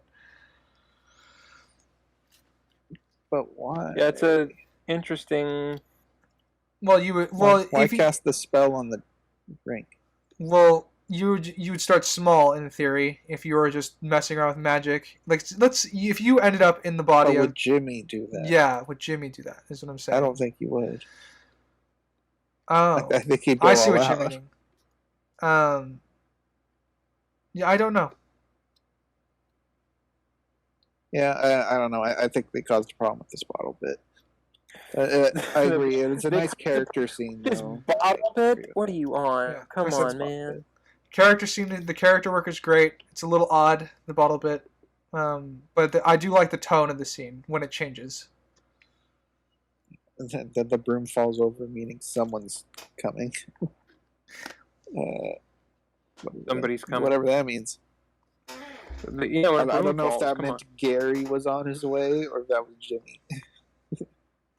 Someone was on their way. Yeah. Got anything, Sprinch? Sprinkle. I mean, it's odd that there was nothing from the two daughters hearing any, or no scene of them like waking up, or it's just to be believed that they slept through all this. Is that odd? I mean, I sleep through parties. They were loud. Yeah, I sleep through parties at my house all the time. Well, But we also have this. in that instance, Ryder, do you know that a party's going on?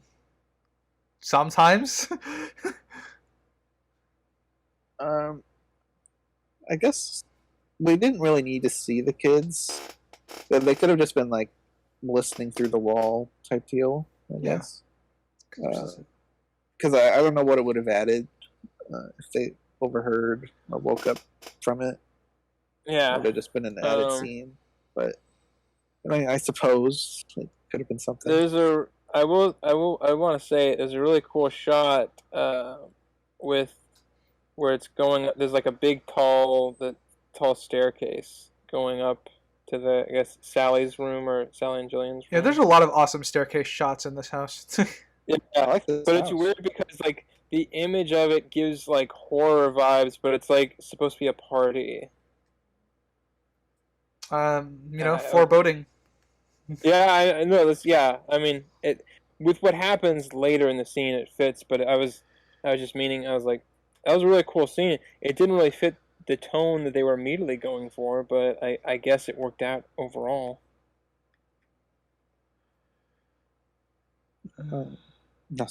Sprinks, I meant largely like something you wanted to popcorn, not specifically that scene.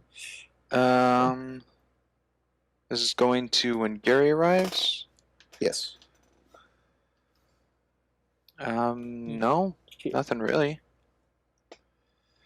I mean, the Midnight Margaritas was basically the highlight of this act. Yeah, and then we have the parent meeting, but we kind of already went over that with the whole magic issue that we would take away from it. I had to double check. A snake tattoo? I had to double check what injured her, the one parent. Because my first thought was like she got whacked by like an invisible like stick, like back in the day, like getting hit with a ruler. Yeah. I thought that's what happened, and then looking at it more, it was the binder her hand was over closed on her, or the rings on it. I thought the same thing where it was an invisible stick. That's good. Yeah, the 3-ring binder closed on her hand. Oh, that's actually kind of cool. In the back of the classroom, there was a giant "Where the Wild Things Are" board. Was that intentional? What do you think? Yeah, stage design. I don't know, I think the stage design is great in this. I really like the inside of that house. It feels very homey. If it was real, I'd want to live there. Yeah. Yeah, feels like a witch place. What else we got? We see frogs and vines coming out of Jimmy's little grave there. Yeah. Which gets more important later towards the film. I don't really get the connection to toads. I'm not into witchcraft. I don't know if there's some connection to toads. Well, I think it was just the guy was a toad. Yeah, they called him a toad at the end. Yeah. I don't know exactly what that even means. I've never heard toad as like a derogatory term for somebody. So, does anyone know anything on toads? Not off the top of my head. Let me. No. Not off the top of my Darn. head, no. I should have done some research on that. I'm looking You it up should've. now. If you guys want to keep Oh. talking. Words said about the movie. Oh, Practical clever. magic. I guess I'll talk about the daughter seeing Jimmy under the roses. That was pretty creepy. It Yeah, it was was indeed creepy. creepy. There's a man under the roses. What man? There's a man in Is he there What right man? now? I don't see anything. Yeah, he's right there. It is a little though. It's a good scene, but it's like there's no man under there. I believe in witchcraft, but there's no man under there if I can't see. That's true. Source of both poison and folk healing. So he's toxic. Yeah, he's What they're toxic. trying to say. And the theme of the story is they're healing, so that kind of actually makes some sense. You know what? There's a good like there's a little allegory here just about like if you take out the witchcraft and everything, it's just like a lady getting out of a toxic relationship basically, and all the ins and outs of that. I mean, that's Pretty cool. kind of the excuse they use on the parent tree later. Yeah. Yeah. Okay. Mm-hmm. I Well, mean, I like Sprig don't said, know, there wasn't much magic in this magic movie. Well, we talked it is about more on this relationship stuff. yeah. I mean, we talked recently. This is a little bit off, I guess, or nothing really to do with practical magic so much, other than just well, we were talking about movies that, like, if you took out kind of a exterior element to them, or like a selling point of them, it would still the plot would still be the same. Like Home Alone, if you took out the Christmas, it'd still basically be the same movie, but probably less people would have seen it because it's not a holiday movie, or So if you kind of take like the selling point with this would be it's like, oh, it's a romance, but there's witches. Yeah. But the story still makes sense either way. Roughly. The aunts leave right after the margarita scene, right? Yeah, because they're being Yes. lied to and they Yeah. don't. Yeah. Yeah. Okay. I do like two kids. One more. I do like that they leave the kids protections before they leave. Yeah, I like that. That's nice. That to me shows that they care and they are leaving to teach the young adults their lessons, not the children. Yes. Because they're like, I feel so bad leaving the children there alone. Don't worry, we'll protect them. Yeah. So, Meanwhile, we're going to go on a cruise. I don't know. And Where do you bang think some they went? old dude. I mean, like I when don't know. compared to witches sending monsters rampaging across the universe, or selfish mothers trying to force their beliefs on children, I think the aunts are pretty okay. I'm not bitter. It's an interesting thing because there's this weird dynamic tension for like the when Sally comes back where she's really against kind of them talking with her aunts about any kind of thing because she thinks they're gonna. But it's like this is a similar, I think, argument that or a similar thing that we had with another movie where it's this weird kind of thing where the kids are actively interested in it, and the parent just is kind of shutting it down, even though the aunts themselves aren't necessarily doing anything other than just answering questions and not kind of forcing it on them. Yeah, and I But the don't. plus side of this one is we actually get motivation about why the mom wants them Yeah, to not do magic. that's true. That's true. Yeah, But and I also point out that I think Sally, as far as restricting her children, it's more of like she doesn't want them to cast their magic on people willy nilly. She wants them to understand the gravity of what their abilities are, more so than But- her not outlawing magic as well. yeah, but she's like, no, there will be no magic.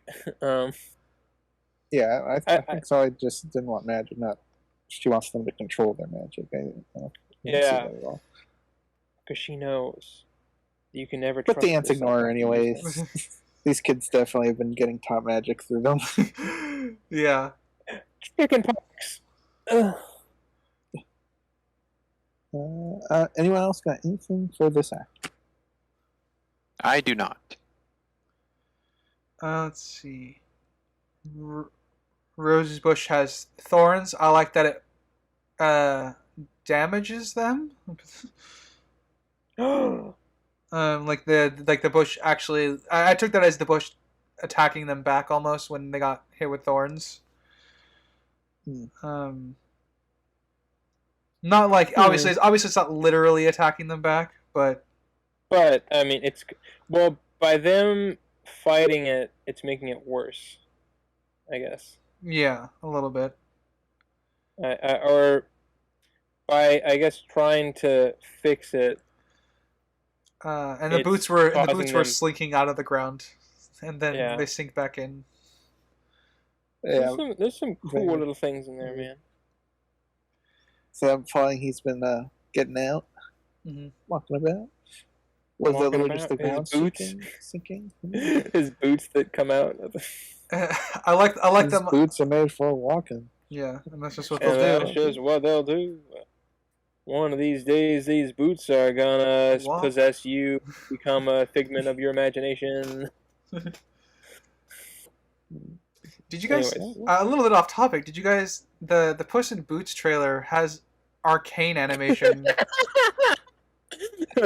Wow, what a segue that was. As Yeah. host, I'm shutting this down. Get the practical magic.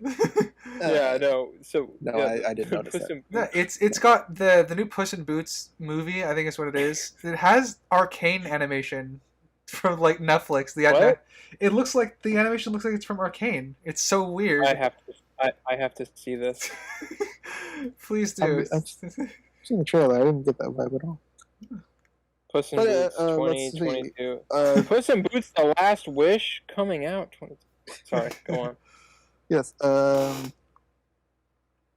was I about to say? Shoot. Oh, when Jillian meets the kids and the aunts.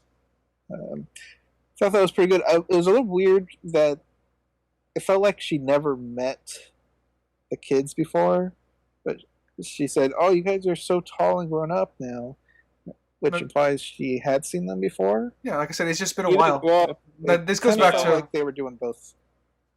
yeah. I don't know. Like for me, that leans more to why I said again why I think it's a projection. Like she has seen them, it's just been a while.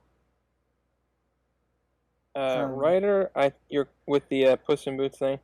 I think you're close, but I think they just defined it a little bit more, or sharpened it a little bit. But it's close. It is pretty close. No, oh yeah, for Puss in Boots. To the arcane. It's pretty close. Anyways, No one's got anything else. We'll move on to the next act of I want to talk Gary about Puss in showing up. Yeah, Boots. Gary, Gary. who I immediately knew what was up with his fucking Tucson, Arizona ass the second he showed up, wearing sunglasses. Yeah. Gary showing up to when him and Sally have their talk about how real their relationship would be. And go. and you go. Action. Let's see. Gary was a guy. He was a good guy. To go with what Ryder said earlier, that I think fit more in this act than the previous one is the rosebush damaging Sally and leaving her cuts. I like that they kept up with the makeup on it in later scenes, that the cuts were still shown on her.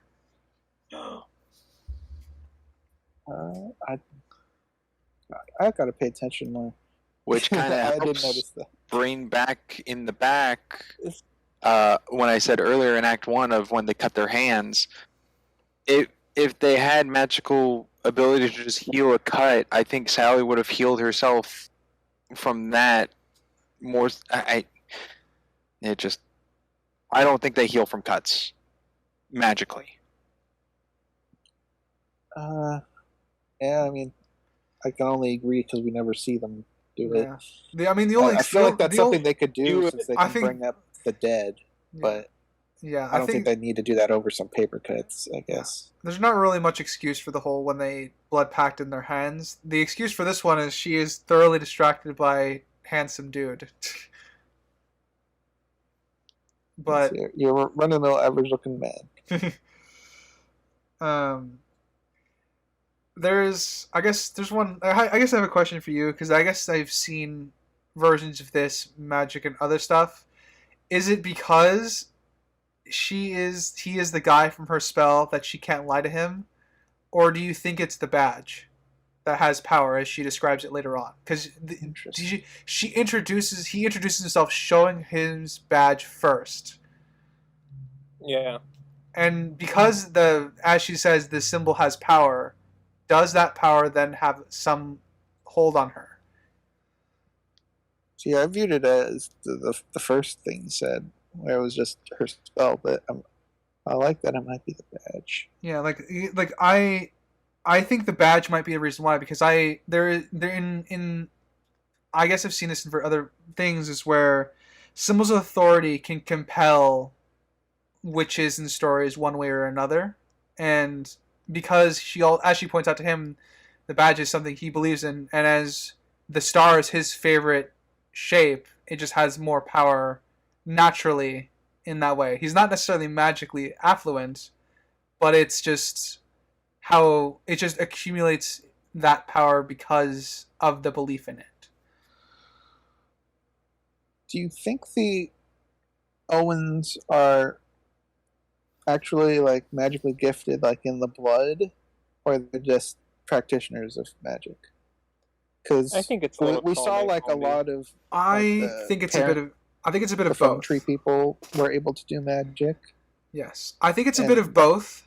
For them, they just happen to be like a stronger magic bloodline. Whereas in the implication with the neighborhood village is that they are capable of at least contributing their power to it, though they're not necessarily practitioners, if that makes sense. Okay. That was something I wasn't so sure about in this. Fair enough. Yeah, I either way, it could be both. Like the badge, all because of its power, can also compel her not to lie. That is, that it's the first thing that she sees, and it also could be the relationship thing. It could be something. It could be both acting together as to why she can't lie to him. Would he be able to use this on anybody, or do you think it's just to her? It's mostly like love potion. Like, well, the reason I think it's both is because obviously Jillian isn't affected by the badge itself, where Jillian could be affected by the badge. She's not necessarily under the effect of the love spell.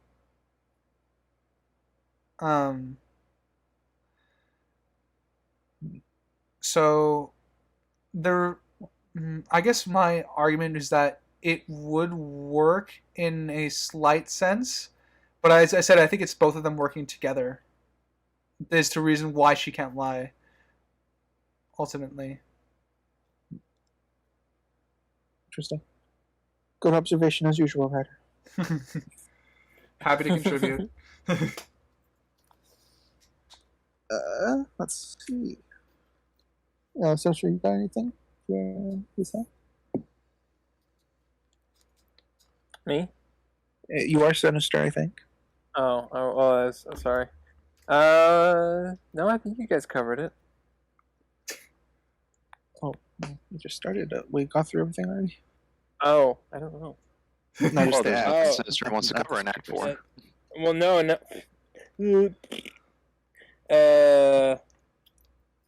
I'm sorry. I kind of zoned out for just like a little second there, and now I'm all confused. Where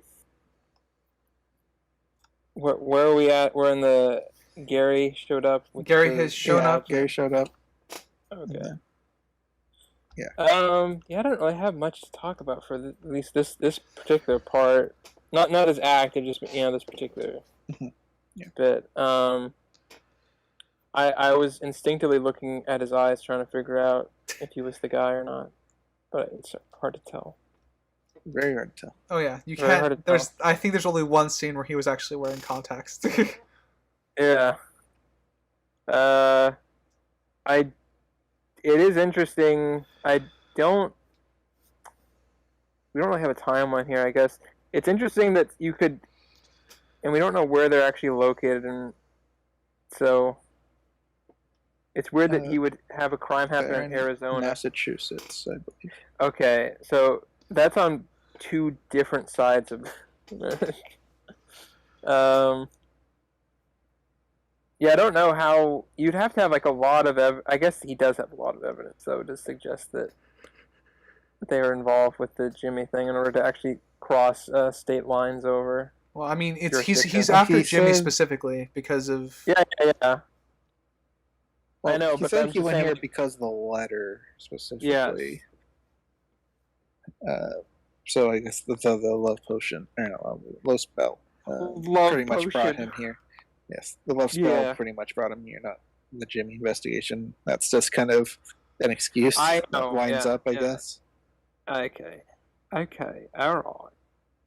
If I guess that's a good question. If they didn't kill Jimmy, and she still sent out that letter, would he have shown up anyways?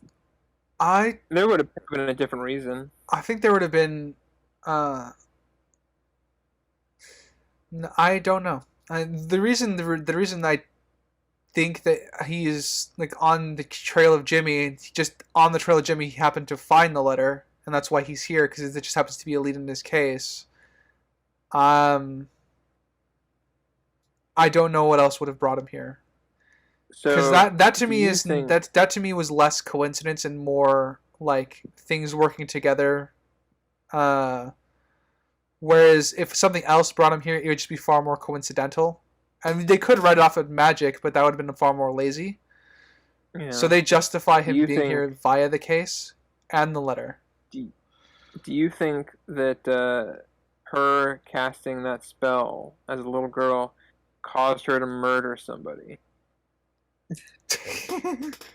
Just to get him here? Yes, like because remember the ants say, "Be careful what you wish for." True. Yeah. I So don't think so, yeah. but that would be kind of amusing. Because I mean, the ants totally killed Michael, right? yeah.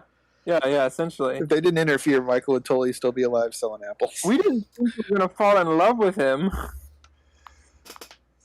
We Yeah, thought you just bang him. have a little fun. Yeah, we had to use we had to use margarine to open up your leg. I forgot that that was a funny quote. Yeah, that was a really fucked up thing to say. I wish I had ants like that. That'd be awesome. Would it? No, but Yeah. I would say it was. Yeah, it's interesting. There's all kinds of twists and turns with this whole spell casting, I guess, thing that it makes it really complicated. Like how much of it is within the control of the caster or not. Mm-hmm. All right. Yeah, I agree. Writers pointed out a couple things regarding the magic that I'd never noticed before. The And now you're being projection, like, the you know what? badge. Maybe practical magic isn't that great. Maybe it doesn't make sense. No, I'm kidding. I guess in this part probably has the funniest scene for me, which is that guy at the shop. When With he's going around the asking. Oh no! When the guy that's buying from the apothecary. Yeah. Yeah. Okay. It doesn't go on your head. Then where does it go? Oh. Okay. Yep. I read that slightly differently. Oh. Yeah. I thought he was putting it on his dick, and just because the different head. Yeah. No. Versus. No, Okay. he was putting it on his real head. You're supposed to and- put it on your dick head. Yeah. I don't know. It was His wife, funny. She looked down Yeah. when he said, "Where does See, it go?" Yeah, I was like, afterwards I realized what they actually meant, but at the time I thought like he had been using it on his penis to like masturbate with, and then she was like, well, you're not supposed to put it down there. You're supposed to put it on. But anyways, funny in either case. Let's just leave it at that. I do like the watching detective man go around the town. Hallett, he just goes around asking people, and we find the kid again who has chickenpox. Yeah, he has chickenpox. Yeah. And he's That's what also you get, punk. he's also hearing all the town stories of them. The ants making placenta bars to live forever. Hey, if it works, would you do it? I don't know. He would do it. He would do it. He would do it if Be 25 forever. he would do it for a bowl of mac if it was a bowl of mac and cheese. You know that. Ew, placenta mac and cheese, disgusting. Okay, I didn't say that. Dear viewer, I apologize if you're eating currently while listening to this. So sorry. Hey, we're not watching You don't the even know what a Thingy, placenta is. okay? The Thingy movie is horrible. We're not watching that. The thingy. Yeah. It's about a living placenta. Oh, that's Okay, right. got a The live thingy. food question for you, Crimson. Do you like Twinkies? We're getting off topic here. Answer the question. No, I won't answer that question. All right. Yeah, because you're afraid of what the answer implies. Crimson, what's another scene in this act that stood out to you? All right, host Sprinks. No, What? thank you. Oh, shots have been fired. They cannot be unfired now. Thank you. Maybe you said it with intent. Thank you. Sure. Do I have right? Looks at notes. Gets really confused. I like this in English. I like the No, this Sierra.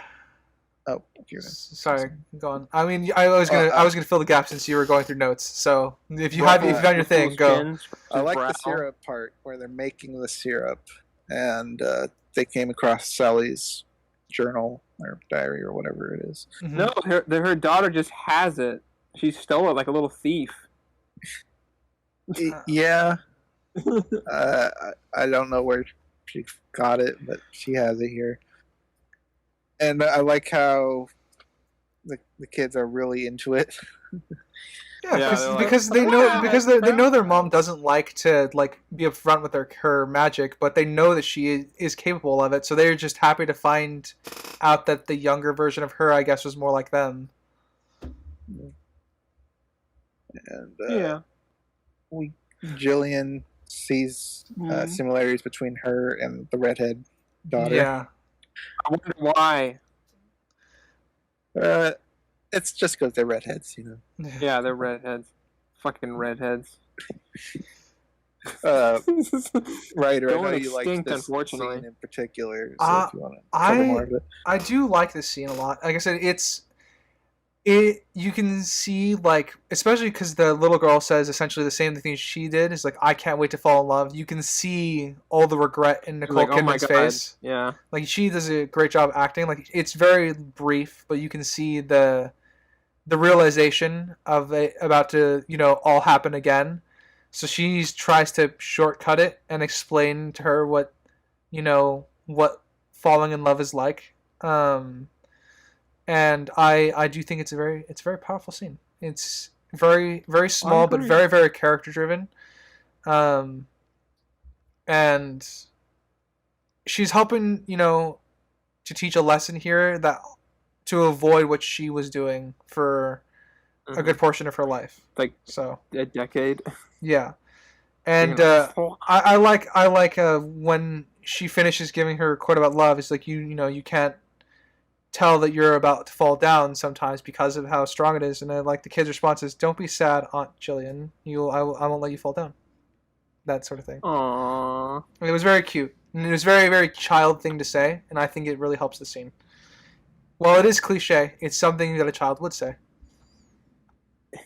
Yes.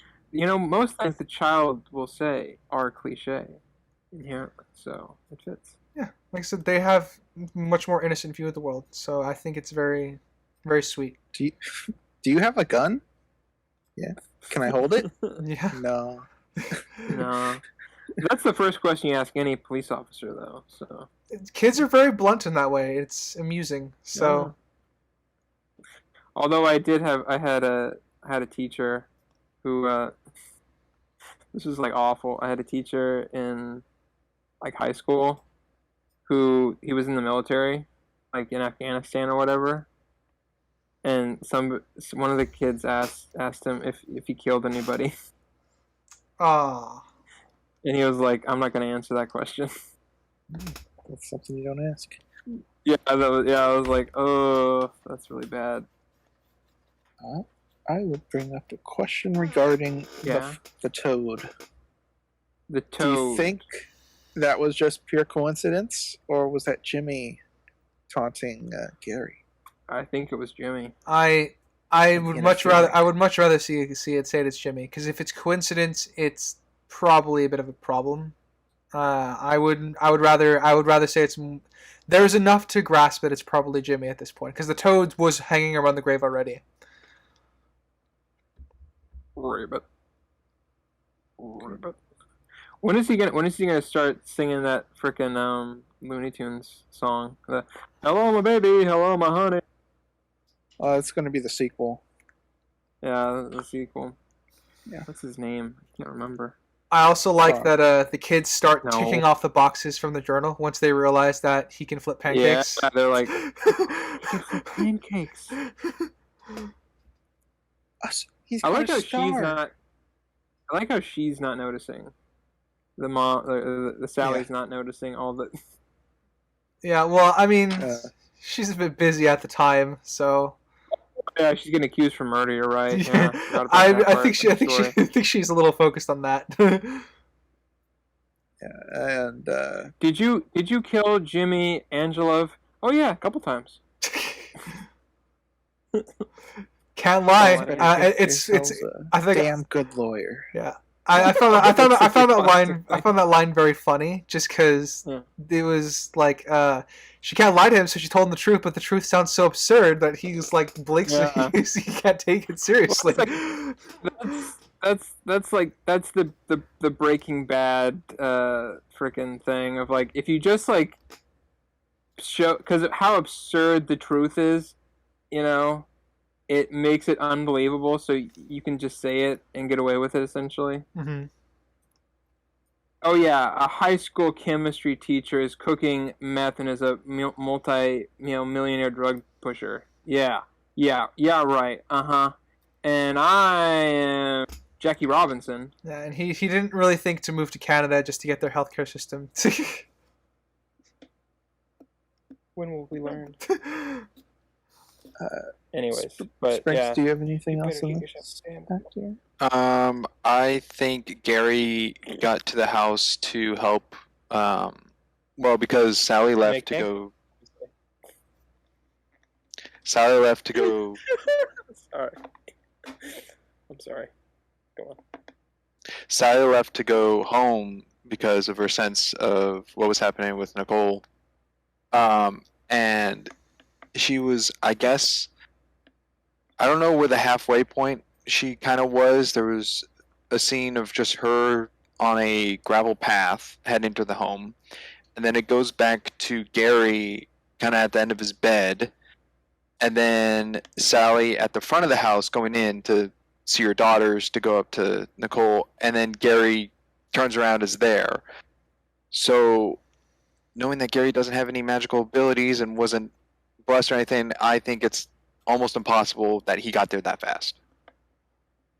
Oh, he jumped ahead there, but might as well cover it. I wrote that down as well. He essentially teleported there, unless he followed her the whole time. Yeah, unless he left like maybe creepy. Unless he left maybe like a minute or two behind her. I agree. It's probably too unless fast. The scenes weren't in order of events that were occurring. Unless the shot of him in his bedroom was beforehand, then I guess that would make sense. But if it was like in normal time order, then no. They show him. I mean, they even show if it was him out of order. It would imply that Sally just waited for him there, right? Yeah, they show him. They have the shot of him like looking out over his, not his bed, but I thought he was looking over a chair out the window. When she starts, okay. when she's the bedpost, but... yeah, when she starts running. So obviously the implication of the shot is that she's reaching out to him, like in that Sally's reaching out to him with her magic. At least that's the implication of the shot itself. But I agree, time-wise, he did not. He still would not have shown up in time that fast. Yeah, that was just bad on their part. Bad. Can't bad voice. really explain it away. Yeah. I might as well cover this scene. Jimmy's back, and Jimmy's back. I kind of like how ghost Jimmy looks. Yeah. I Yeah, mean, I he like looks- what he they looks did with sorta the like eyes. And, He looks like a less like a gory version of like the Pirates of the Caribbean Salazar or whatever guy. Jack Sparrow. Jack Sparrow. Will you find him for me, Sparrow. please? And I see this little boy up in the rafters like a sparrow, a bird. Ghost Jimmy reminded me of I forget his name, but the protagonist you play as in Murdered Soul Suspect. Yeah, kind of. Ronan. Ronan. The accuser? I agree. Rando. No, not the accuser. Yeah, I agree. Similar for sure. For sure. For sure. Every time I've watched this, I've never really liked this scene because It's weird. it's oddly paced. It kind of ends abruptly. Yes. It just feels weird because you feel like Jimmy's beat, and that's the end, which obviously it isn't. But Yeah. it's not very. It's obviously a fake out to imply that Jimmy's dead. Yeah. But if that was the case, it sucks as an ending for Jimmy. Yeah. So I think they should have built up his death here. Yeah. Way I wanted better. to. This was something that I noticed just when I was. So watching is it retro? Oh, sorry. You go first, Sinister. Yeah. You go. So this is like I think one of the bigger issues that I have I think with this movie overall is that there's really like you don't really feel like the bad guy is really in charge ever, like or is like a sizable threat through most of this, with the exception of like one or two scenes. And I think and especially with this scene, it kind of I don't know. Even though like okay, he's definitely not gone because that it would be way too quick and that would be the end of it. But still, it was like it's just not enough to kind of make you feel like there's some sort of threat, I guess, going on. I don't know. Maybe I'm reading too far into it, but Yeah, I mean, it just wasn't very satisfying at all. I liked him burning his hand and stuff. yeah, that was. But then him just shining the star in his face and he just disappears. I'm like, that's pretty lame. I don't know. That's wasn't very satisfying for me. I agree. It was a weird scene. Ryder, you were gonna say something before, sister? It is gone. I'm cycling through screenshots, so I'm focusing. I'm sorry. Yeah, it's trying to think. I don't know. It doesn't. I guess the pacing of it doesn't bother me, just because I've just seen the movie so much, and I know what this scene is. It's a stepping stone to the end. I guess my question to you, Crimson, is it the fact that so if this was Jimmy's end, you'd think it was lame, but since it's not, does that help the scene, or did you think it should still have built up the idea of his death? Still very lackluster. Okay. I wanted you to say lame. Yeah. It's still pretty lame. Because I don't know, he was doing this like cool pace walk, trying to be intimidating with the stupid line and snake sound effects in the background. Yep. Yeah, that was a little lame. That was funny. He was kind of intimidating here. And then he just gets pushed away because the stars shined in front of him instead of him getting expelled or something in a cool fashion. Tell me honestly here, you wanted to see that guy do a sweet Kalima. Come on. Kalima. When he reached in that guy's chest. I mean, good acting by Gary. Yeah. Oh yeah. Phil, he definitely Gary stole it. burst some blood vessels in his forehead on that one. oh yeah, for sure. I think that to me is what makes the scene impactful was Gary's acting, but otherwise I do think that's pretty lackluster, and I do like the star bit as well because I'm kind of leaning towards you on that one, Crimson. It's a mixed bag. It's a mixed bag for a scene.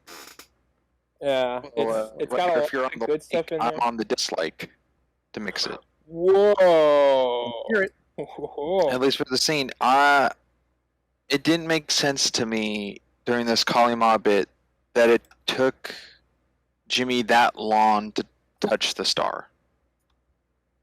Because Gary didn't move it, or, I mean, I'm presuming it was in his jacket pocket, I guess, or shirt pocket. It wouldn't be in his pants pockets for how Jimmy interacted with it. But unless he had some kind of, I don't know, like status effect for a couple seconds before it affected him, it was very weird to me. Well, he grabs him through the pocket, so if it's in his pocket, he reaches into him and then has him there, gets him down on his knees, and then gets affected by the star badge. I got Wouldn't the. I have to. I have to rewatch it again because I thought he was reacting to when he was grabbing him, like something was hurting him. He just didn't realize what it was until he pulled away. Oh, I don't think Jimmy reacted at all until Gary was on his knees, looking like he was gonna suffocate, and then he gets affected by it.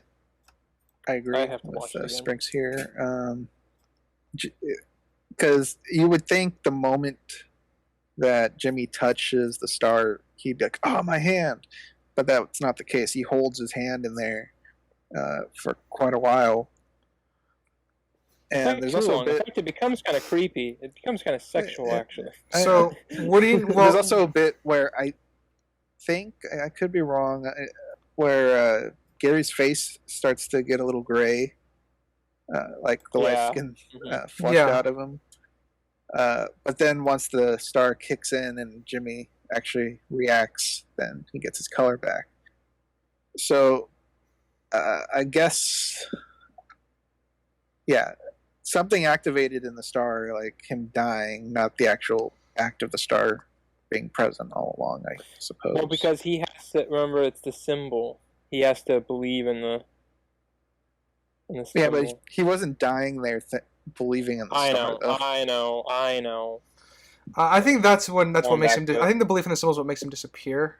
I don't. Yeah, because he realizes. Yeah. As for like the scene itself, like when he's reaching into him, I assumed even if Jimmy was being affected, he's still trying to kill him.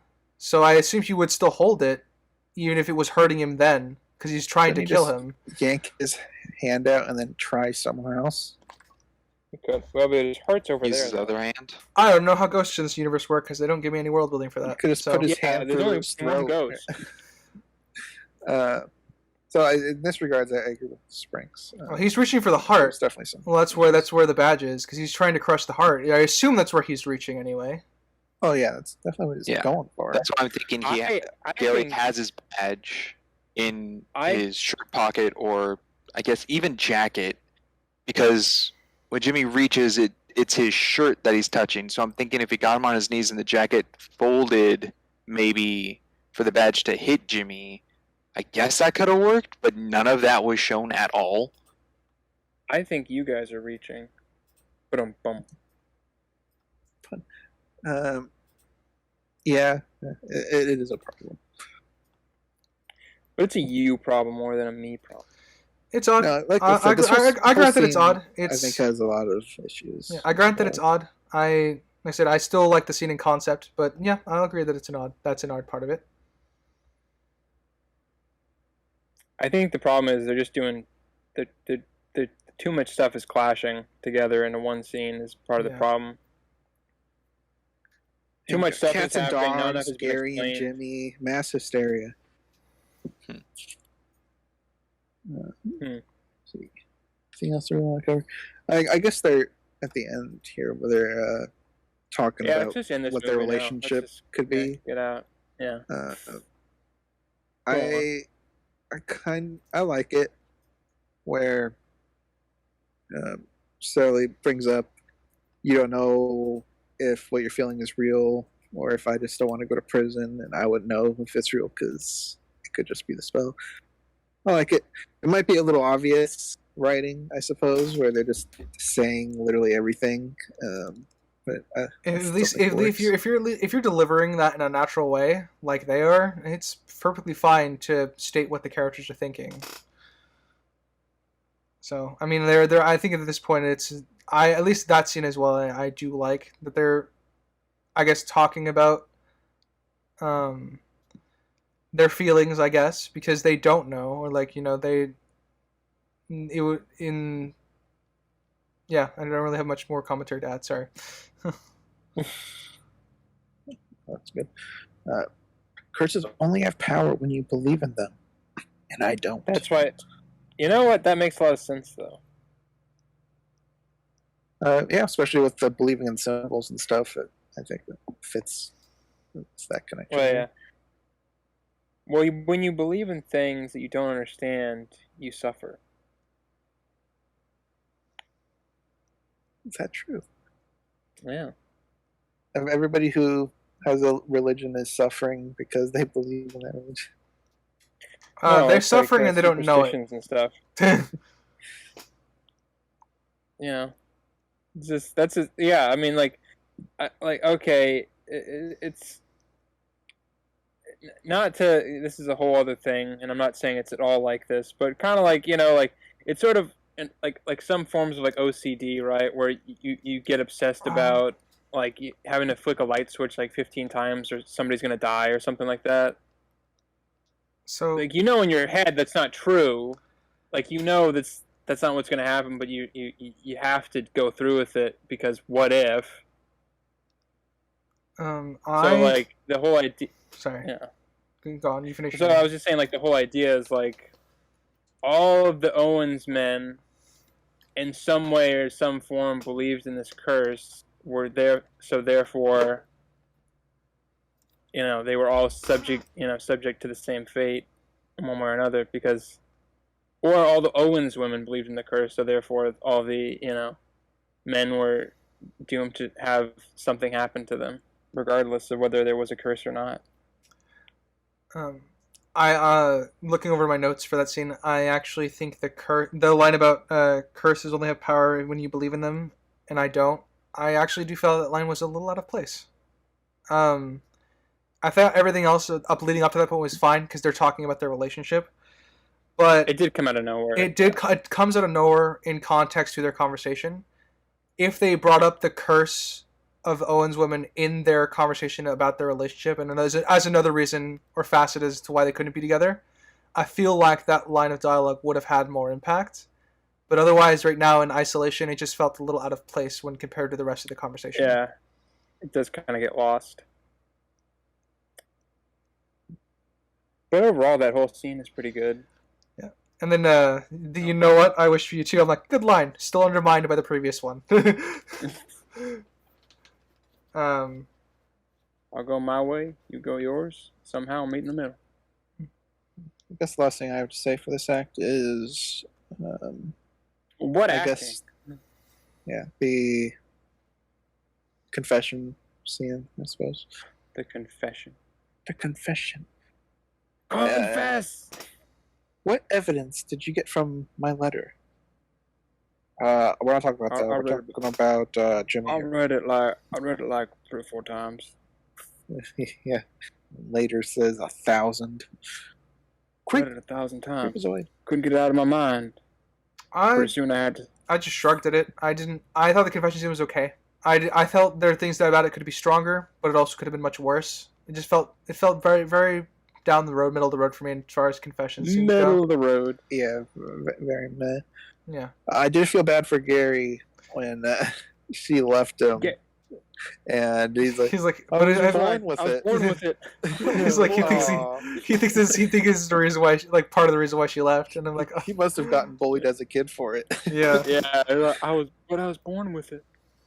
I was born with an inverted penis. He seemed insecure about it. Yeah, yeah. That is very sunglasses all the time. Very human thing, I guess. For him to react the way he did, so. Sprinks, got anything else for this? I do, because the act. You said the act ends when Gary walks away? Yeah. Okay. When Gary is a kid, and the petals from the spell when Sally was a child, like, fall onto him because he was the Fall around him. imaginary. Yeah. Why is he sitting on the horse backwards? Because That's one of the things she asked for in her spell. Yeah. Oh, The was it? guy Oh, who ride a okay. horse backwards. Yeah. Yeah. Even her kids at the pancake breakfast bit asked him if he could ride a horse backwards. Like, backwards, forwards, sideways. Yeah, I can ride a horse. Yeah, whatever, man. I don't give a fuck. That was just them. That was just them reinforcing the facet of the question in the spell, or what she was asking I'm for. Pretty Just a extreme detail I putting missed a then. star on the horse. Yeah. I mean, It's- I mean, as someone who lives with a Marine, that's very believable. A Marine who comes from the South, very, very believable. That's exactly what they would have on their horses. Well, he's a kid. Yeah, You're a kid. mine's and the guy in my house is an adult. So Okay, I don't know if that will change anything, but Why don't you watch yeah, your that's mouth? interesting. I guess the tiniest thing that I would want to bring up, one of the little details I liked the fact that her drinks are always stirring themselves. Yeah. And the detective can clearly see that it's stirring itself, and so she has to cover it in the apothecary scene. It's like the only Also, magic she does is we haven't- stirring and candles. Yeah, we haven't talked about it yet, and it would feel very out of place if I didn't mention it, just because we're going to get a lot of messages, and I think it's it's better late than never. Huge congrats to Margot Martindale, greatest American character actress of all time. There we go. Okay, we're done. All right, keep going. I am missing Okay. the context. Yeah, me too. Nobody knows. Oh, okay. I Sorry, guess that'll be for next time. I'm in the camp. I'm in that camp as well. No idea. Do you have like 15, 20 minutes? I don't know. Who want to do this? Is Okay. this Okay, person never mind. relevant to practical magic? Yeah, she's in it. Okay, which She was character? one of and the. that's She's the older like coworker at the Sally's beauty Oh, shop. okay, all right, okay. Yeah. Margot Martindale. it? No one. There you Yeah, go. she is, and she is the greatest character actress of all time.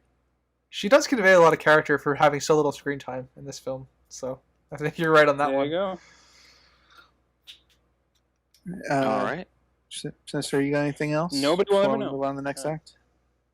Uh, I think you're the no, last. I think I've embarrassed two of you guys enough with this. Sweet. Not knowing what I'm talking about. So there we go. All right. So obviously we are going from Gary leaving to the end of the film. Go. Oh crap! That's the end. I want to talk about the credits to this film. So the music choice. Yeah. Wait. You want to talk about the credits of the movie where they have like the like on set like director or like best boy as the first two before they have the actual cast come through. Like I think I had know there's a reason for that. because they died. No, because the opening credits had the actors at the beginning of the movie. No, but this has like production staff, supervisor, best script boy or whatever, and then somebody else, and then it's the cast. Like just those three, and then the cast. I don't read credits, so I didn't even know. Somebody didn't watch the credits, I guess. Who watched everything else about the movie? I don't read credits. Okay. You do when you watch a fucking Marvel movie. Well, I watch the post credits. I don't read the credits. That's not a Anyways, post-credit. Spring, say What are something. you talking about post credits? What was that, Crimson? Pick something from this act. The one house lady who brought a duster, shock vac duster instead of a broom. Yeah. I think it would have been better if it was actually used at some point. Maybe when wanted they it were to be used. sweeping Yeah. the dust of like the Jimmy demon or whatever out of the house, if she was like in the back, like You can hear it going so- on, so like she's falling was- behind and missing. she's on the floor, like following Yeah. them. It was probably a deleted scene with the two ants being like, "You stupid bitch! You're supposed to bring a broom." I just think it would have Yeah, been no, it nice would've for been funny. a follow up. I was waiting. I was looking for it, and yeah, it didn't happen. Fortunately. I like that Sally just Would've been good. immediately knocks Jillian out. You made it so far. You made Yeah, it so far I without did. saying it. I did. I like that Sally just knocks her out when she realizes that she's possessed. Just didn't even hesitate. Yeah, to No, beat the She's shit out of probably her. been Yeah. holding it in for a while. Oh yeah. She's gonna beat her like Worst a redheaded taste in stepchild. men. I'm feeling really into sisters right now. That is such a creepy thing to say. Like, the statement itself is already creepy, but just the way he says it makes it just like even creepier. Yeah, I think Nicole Kidman did pretty well with the Jimmy acting throughout yeah. this final bit here. One of the things I like is when all the aunts are showing up. I do like that there is a shot where like some of the moms are terrified of a tarantula in a jar, and then to imply that time has passed, you can see them holding the tarantula like in a scene later. So like they're bonding and getting to know one another. So like they're not terrified of it, which I thought was really cool. Yeah, while they're brewing a potion or whatever. Yeah. Something I noticed this time watching, but none of the other times previous I've seen this, was how Jillian was getting possessed over time, and it wasn't sudden after the bit upstairs with the star. Because there's one night where she goes out on the balcony and tells Jimmy to stop while she's looking at his body down there, and there's wind going on and everything. And that's the scene. That's it. And I always thought it was kind of weird just to throw that in. So I think that's when she first got possessed in a way. Like he's working on her type deal. And when her and Sally fight and she drops the plate of fruit and whatnot, and then they argue, she's obviously got like a headache and stuff. So I think that they've been showing Jimmy working on her, and I never really noticed that. It is I think it's very well done in terms of just subtly. It's taking Jimmy time. I have a question for you three who might know a little more about witch lore than I do. Is striped, not necessarily white and red, but is striped socks a witch thing? Yes. Yep. Stereotypically, It's yeah. stereotypically, usually yes. like witch costumes tend to have striped socks. Stereotypically, yes. It doesn't. Yeah, It's not really have anything to do with like lore off the top of my head. It's just been a stereotypical thing.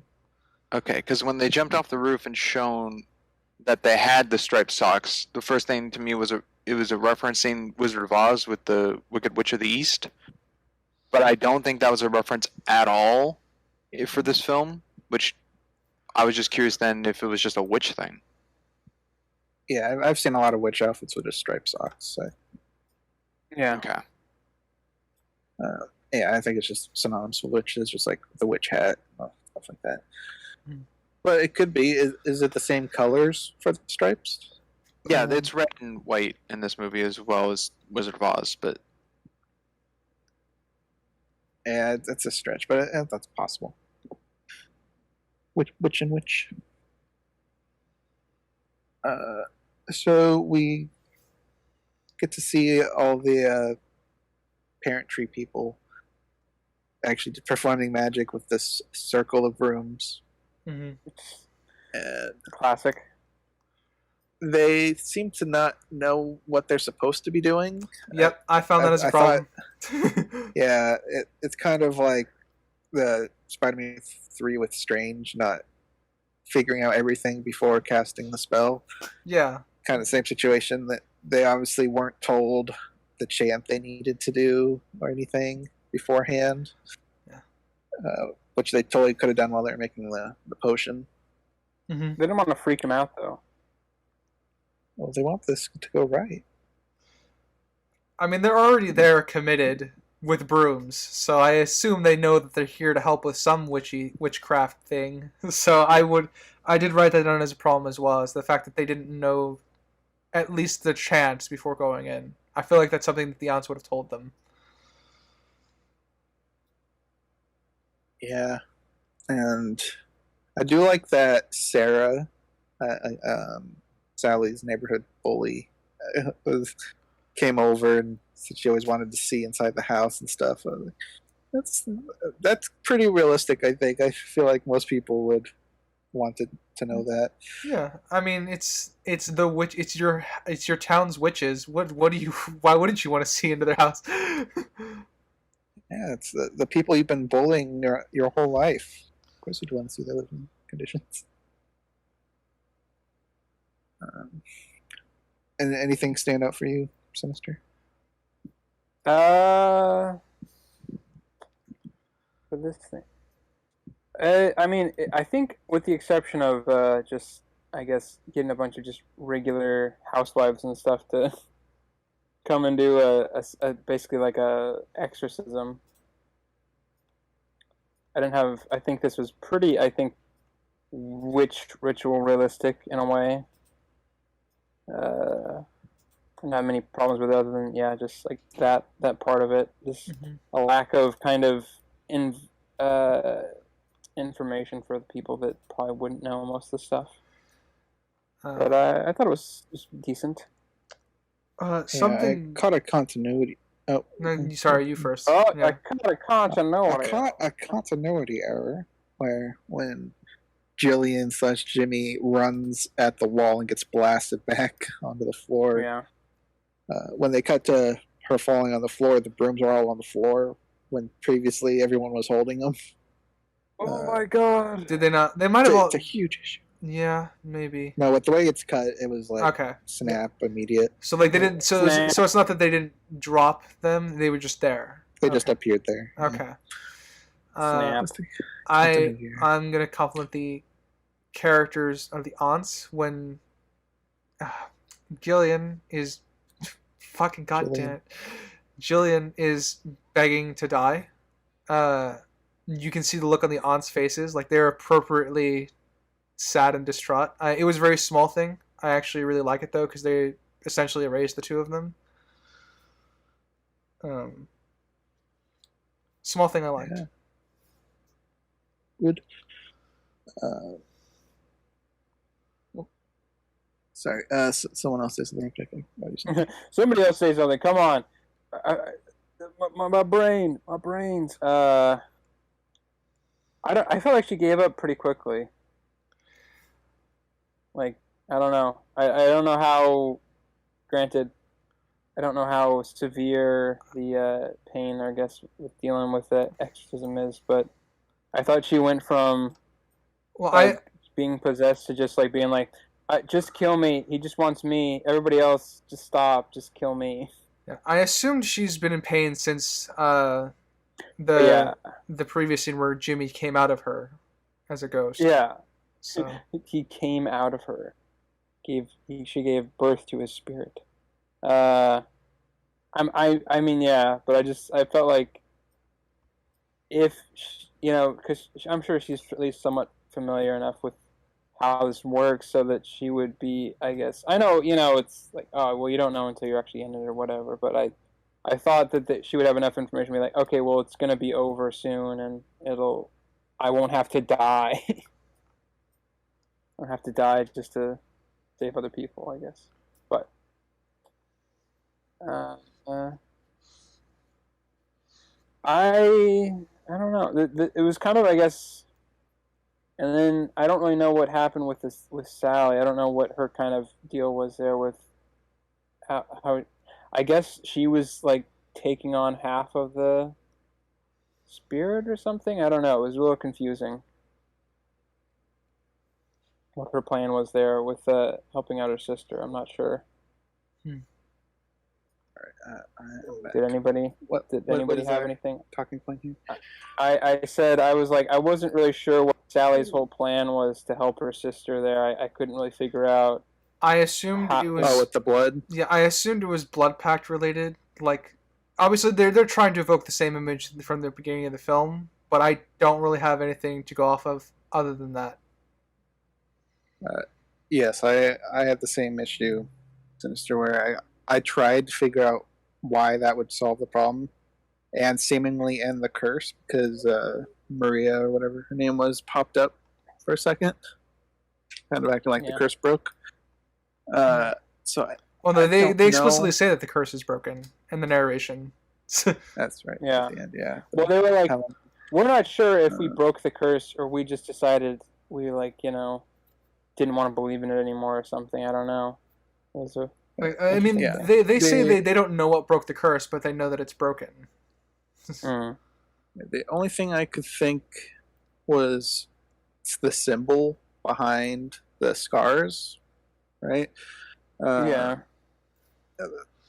symbol of their sisterly bond was strong enough to overcome Jimmy. Yeah. That's what I came out was it could have just been the symbol power. Yeah, I just came away with the blood pact stuff. So. Yeah. But yeah, same thing. I pretty agree. much. It's very flimsy. It's magic-y, not explained stuff. But then he turns into dust. Sprinks, do you have any thoughts on why the blood thing is relevant or it worked? Not really, other than beforehand it's shown that when Nicole was looking at her hand, the whole talk of like the drive, if it was real or not, they could sense each other kind of like through their hands of like where they made the pack. So I think that's just a stronger connection to connect with each other. There's something the two of them share than anything else that Sally could have done. Yeah, like I said, it's just for me. A lot of it was just they're just through that same blood pact they can reaffirm their grasp on each other, and that's kind of at least that's firmly grasp it. That's kind of where I took it in a similar place that you did, Crimson and Springs. I just kind of took that as a general thing that they did. I agree it's very flimsy.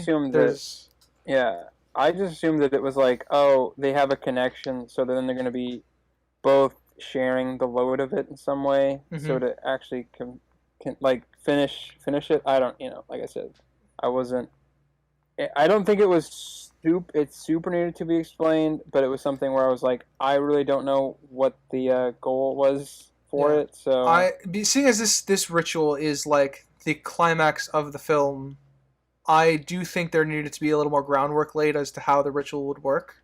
It doesn't need to be fully explained, but I do think it needed to be more laid out to us, the audience, so that way we could invest ourselves more, or at least understand the point of this blood pact. Like I said, the only reason I think it's relevant is because of the imagery beforehand of them having used the same hand in their scars. But I think it would have been stronger if we fully understood the magic more around that specifically. Yeah. I don't just for me, I was like, it's okay. It could be better if they explained it more, but it's not, it's not it wasn't the most pressing thing on my mind. Was like, how did they do that? But like I said, I agree. the character work is fine better, as it is for most of the movie. It's just just a little minor nitpick there. I wrote in my notes that I'm a sucker for a flashback montage. Oh yeah, me too. You are. Yeah, you are, man. Yeah, you are. You get all excited for that. Come on, man. Yeah. Crimson, do you want to tell me? Whereas 13's got a good one. Castle has a good one. Harry Potter and the Order of the Phoenix has a good one. There's a sucker for those because they're kind of a cheap, easy way to get emotion out of your audience. But I take it anyways. If they're effectively used, they're a great tool. effective. I like him. He likes them. He wants them. Yeah, I like them too, and they're a very, very great tool in the right hands. And so then Jimmy turns into dust. Yeah, and gets swept outside. Looks like the Mummy Yeah, CGI that one Yeah. did. Looks like the Mummy Was it that one did. I thouot the CG was actually okay there. It doesn't they didn't age well. try to make it look like a human. It serves its purpose. It's just If they had tried to make it look human-esque, it would have looked shitty. But they literally just kind of did it as broad and vague as they could. Yeah. So it looks okay. Yeah. Sisters at some point toss all the toads outside. Oh yeah, the siblings. Yeah, during the young kids. They drag the chair that they've tied Nicole Kidman to, that was funny. It's nothing but toads and are trailing underneath it. Mm-hmm. They throw them all outside and they run away. We're toads. Because the man was a toad. Yes. He's squatting inside And her the like lady a toad. is a tramp. The lady is a tramp. And the man is a toad.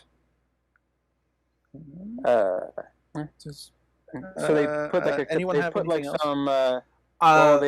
sweep out the dust. They throw some sweet and sour sauce on it. It dissolves. And everything's okay. That's true. And they burn all the roses too.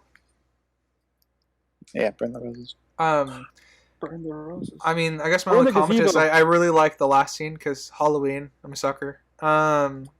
And you know, is this a Halloween movie because the last 2 minutes was Halloween?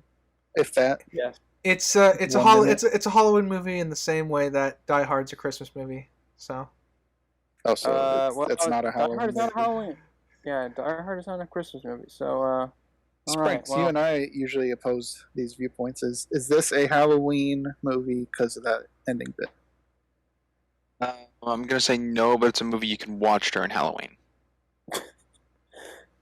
Okay. Mostly for the fact that it's full of witches and spells. It's got a lot of Halloween aesthetics throughout the film. We're on the same page for once. When regarding holiday films. He's just saying that Halloween movie. He's just saying that because he's on blast right now and he doesn't want to get. I'm sincere. We'll ratio him off the podcast. That's fine. Also, Halloween movies I think are a little trickier than Christmas movies, simply for the fact that horror kind of falls under Halloween. Well, it has its own genre. Yeah. Well, because you don't have to have a horror movie take place on Halloween, but you don't have to have a Halloween movie take place. But I'm sure people out there would say, like Friday the 13th is a Halloween movie, and it's like it doesn't have anything to do with Halloween. It's just a classic horror movie to watch during the season. Mm-hmm. I mean, same with like classic Universal monsters, right? Yeah, definitely associated with Halloween, but they're not on Halloween. Yeah. Well, that's just like but you wouldn't be like, man, it's Halloween. You know what I want to watch? Dude, Where's My Car? Like that's. Is that a horror not movie? A Halloween. No, that's my point. Like, oh, well, what is the point of a Halloween? Oh, it's kind of scary. It's kind of spooky. Oh, well, I want to watch Pineapple Express or something on Halloween. It's like that's just not like the correct tone. You could, but you wouldn't be like, man, I want to watch a Halloween movie. Well, it's Halloween. I'm watching Pineapple Express. I guess Pineapple Express is a Halloween movie. Like, well, no. This was a dumb conversation. Right. Let's move on. Last chance. Anything else for anybody? I have nothing else. Yeah, I thought it was dumb. Thought it was dumb that they floated like Mary Poppins using fucking umbrellas. There, I said it. I like that because it was set up in the earlier part of the film. They said they float down from the roof every year on Halloween. I know. But they could have made it look cooler. Yeah. I don't know. I'm fine with it. Has anybody ever actually tried that, by the way? No. Jumping no. off the roof with an umbrella? No. I mean, I jumped off on a roof with an probably umbrella into break a the swimming umbrella. pool. So. Well, now you would, but I actually think it was doled down of what is told that they do, simply for the fact that they had a crowd this time. Because they talk about how they float off the roof. And I Yeah, think those were up no, twice. And this time they just floated down. And I think if they were alone and no one's around, they would have flown. But the fact that there They was a would've lot of been people naked. around, I don't think they floated down. I think they only said floated. They said they just jump off the roof. That was, at least I assumed that's what they said earlier in the film. I thought they say flew Yeah, or fly. I know it was an F word. The flu. Not the one you're thinking of. F word. I know not the one you're thinking of, but I do think they say float. They floated Are off you the roof. saying they fuck off the roof? No. I don't remember fuck off the roof definitively. already. Yeah, I don't remember definitively either. So. Oh, that's good. That's good shit. Either Anyway, way, so that's been I like practical magic. Well, Ryder, did you have anything, or was that it for you? Oh, that was it for me. Yeah. Then yes, that was practical magic. Thank you, Sinister. You're welcome. That's what I'm Wonderful here for. film. All right, goodbye, everybody. Yes. Might as well just go to summary and our Summary ratings / together. rating. Boom, because they're kind of together / anyways. All right. Yeah. So Ryder, yeah. All You're right. I'll go first, as I normally do, I suppose. I'll give my subjective one first. As I said at the very beginning, I have a lot of fond memories with this movie, so very easy for me to give this one a subjective rating, just because it's a movie that whenever my mom is watching, I'm not really busy doing anything, and she wants company, I'll stop by and watch it with her, because it's a movie that I really like. I merely don't go out of my way to watch it all that often, but whenever it's on, I enjoy watching it. So I think my subjective is pretty easy for me in that regard. 8.5. nice. Objectively, as we've pointed out, it's got a lot of world building problems on the magic end of things. We have pointed out several inconsistencies with regards to that. I think outside of some inconsistencies with that, and then I think Sprinks brought the only time where I thought something could possibly be seen out of character was Jimmy in the car. It feels a little odd. I can't really think of anything else off the top of my head where I thought someone was acting out of character, because I think for the most part the characters are the core of this movie, and they do definitely carry this movie despite all of its problems. There are obviously some editing problems as well that we've pointed out. I think another big world building issue would have been, as we could discuss the star, at least in the terms of the showdown with Jimmy. And that might just be the way that it was directed. But ultimately it becomes a world building problem because it didn't affect Jimmy in a consistent way. Up until, I guess, the end of it. And I think the strength of this movie is its characters. So I'm going to give this a 6.5. Solid.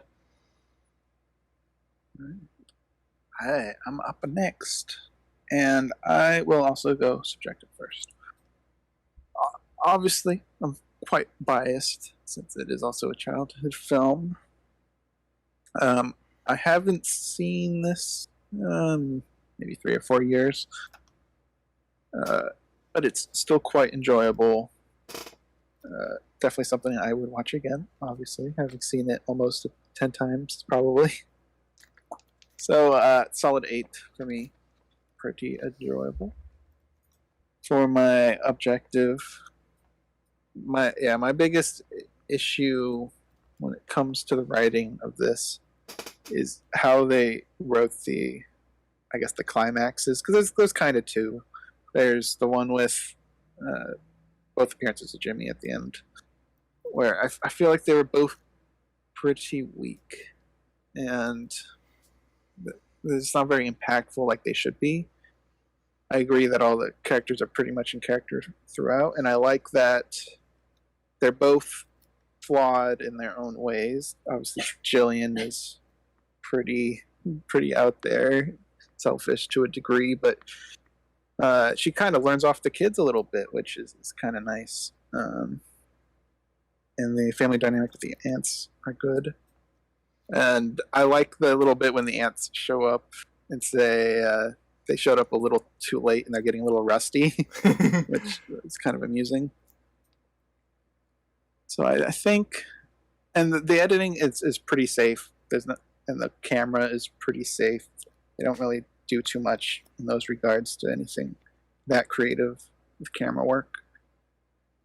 Most of the music I think fits. There were some, like, at the time, I guess, popular poppy music, which I think they just threw in for the time, and sometimes didn't quite fit for me. So I think 7 is pretty good for my objective. Sinister. All right, yeah. So never having seen this before, I was definitely surprised by how much I liked it, especially given that it's not really a genre of film that I am, I guess, generally into. But a lot of the aesthetics and the overall kind of setting for the film definitely grabbed me in, because I like a lot of that New England witchcraft kind of stuff, kind of creepy folklore kind of thing. Mm-hmm.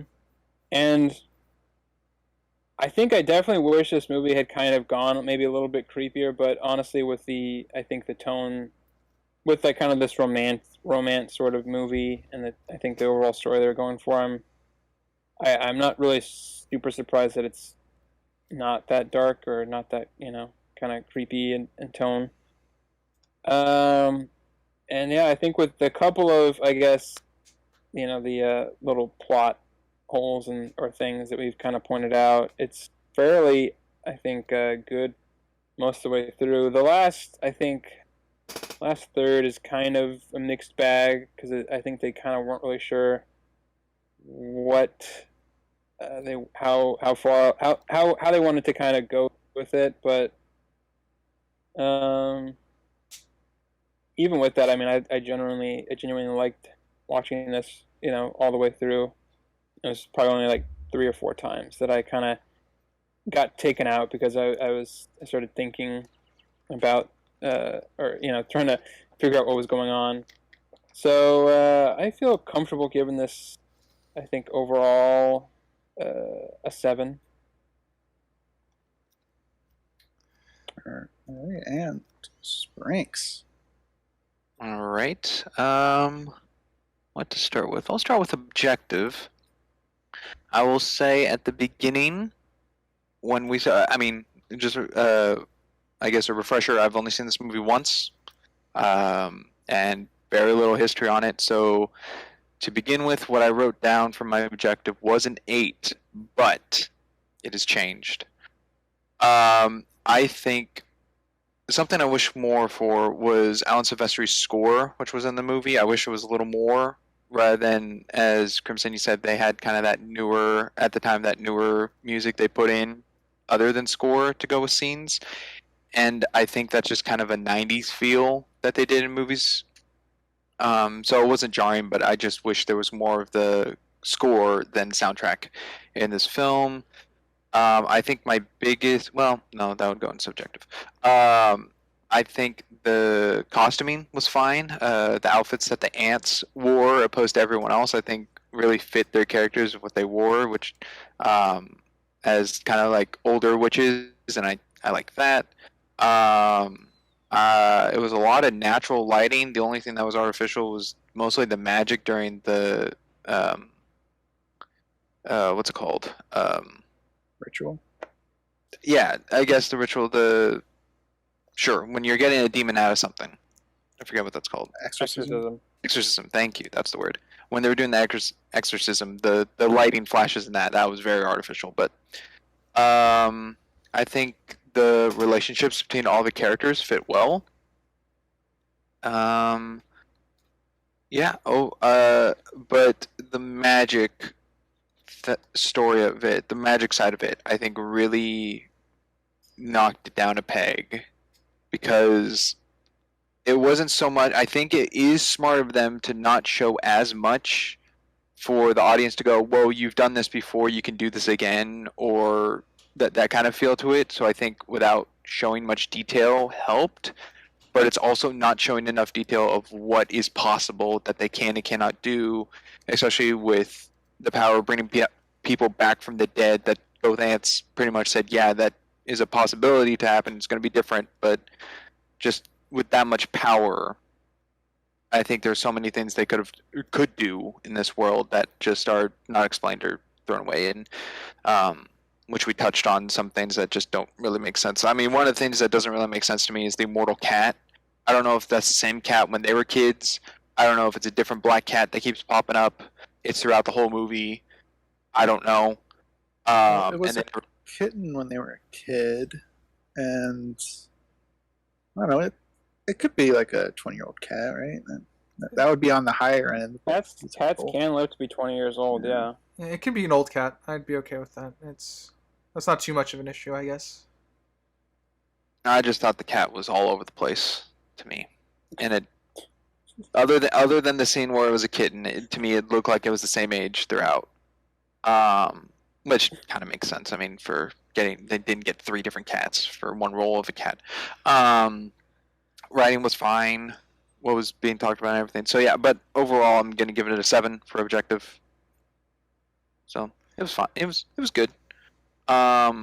Subjectively, I'm giving it a 6. It's a fine movie, but the main thing to me that I did not like was the pacing. The pacing was very off to me. It was a story of 2 sisters, and then it was this whole Jimmy thing and covering up a murder, and then it was back to the sister being a part of the family and a bunch of family stuff, and then a new guy who gets introduced an hour into the movie, which felt like Knives Out to me, introducing a character that late in a film, especially a more main character, not just kind of a sideline character. So that was weird. And then the whole story with Gary, which sure is touched on in the beginning with the spell that Sally made, but still bringing that up. So that whole connection, and then the whole demon possession of Jimmy, it didn't feel smooth going from one tone of the movie to another. So yeah, it's subjectively a 6. Right. Before we move off of it, I just want to say that I actually was thinking I should have given this movie a 7 long before I heard all 3 of you rate this film. And the only reason I didn't is because I didn't think there would be any room on the scale, because I assumed at least 2 of you would have picked 7. That's fine. And all 3 of you did, so I just find that funny. Worked out. Yeah. Well, because I talked to Crimson yesterday before he was rewatching, and he was like, well, what do you think, like, what would be a surprise, like, rating for you on this one? And I was like, well, if anybody goes either above a 7 or below a 5, I'll be surprised. That little, like, 2, 3 rating window there, if it's above or below that, I'll be surprised. Otherwise, I won't be. And I wasn't. All right. Well, thanks for watching Practical Magic. Yeah. Or listening. Or listening in this case. If you're listening or you're watching, You're listening, you're enjoying. Because we're everywhere. Yeah. Right, you want to list where we are? Oh, yes, of course. As always, you can find us on Google, Amazon, CastBox, Pocket Casts, and we're on Anchor, and we're on Spotify, and we are also on Samsung Pods. And yeah, got fingers to count here. Yeah, pretty much. It's the list is just getting longer and longer. But we're on shit. And that's all the audio side. That is just audio side. Obviously, if you're watching this on YouTube, we're on YouTube. Yeah, that's the only visual is we're YouTube watching yeah. it. at the moment. Yeah, feel free to like and subscribe and follow Well, us on maybe YouTube. maybe you have YouTube Premium and you're playing us in the background because you can do that on YouTube Premium. But if not, good for you. Yeah. Thank you for using your YouTube Premium on us. That's I know. Yeah, we get. You don't know it yet, but we get $5 every time you do that. So keep doing that. I don't get $5. Have you been hoarding it? I don't think that's factually correct at all. Oh, Yeah. I think it is. I think. Hold on. I'm getting a call from the guy. Yes. Who's this?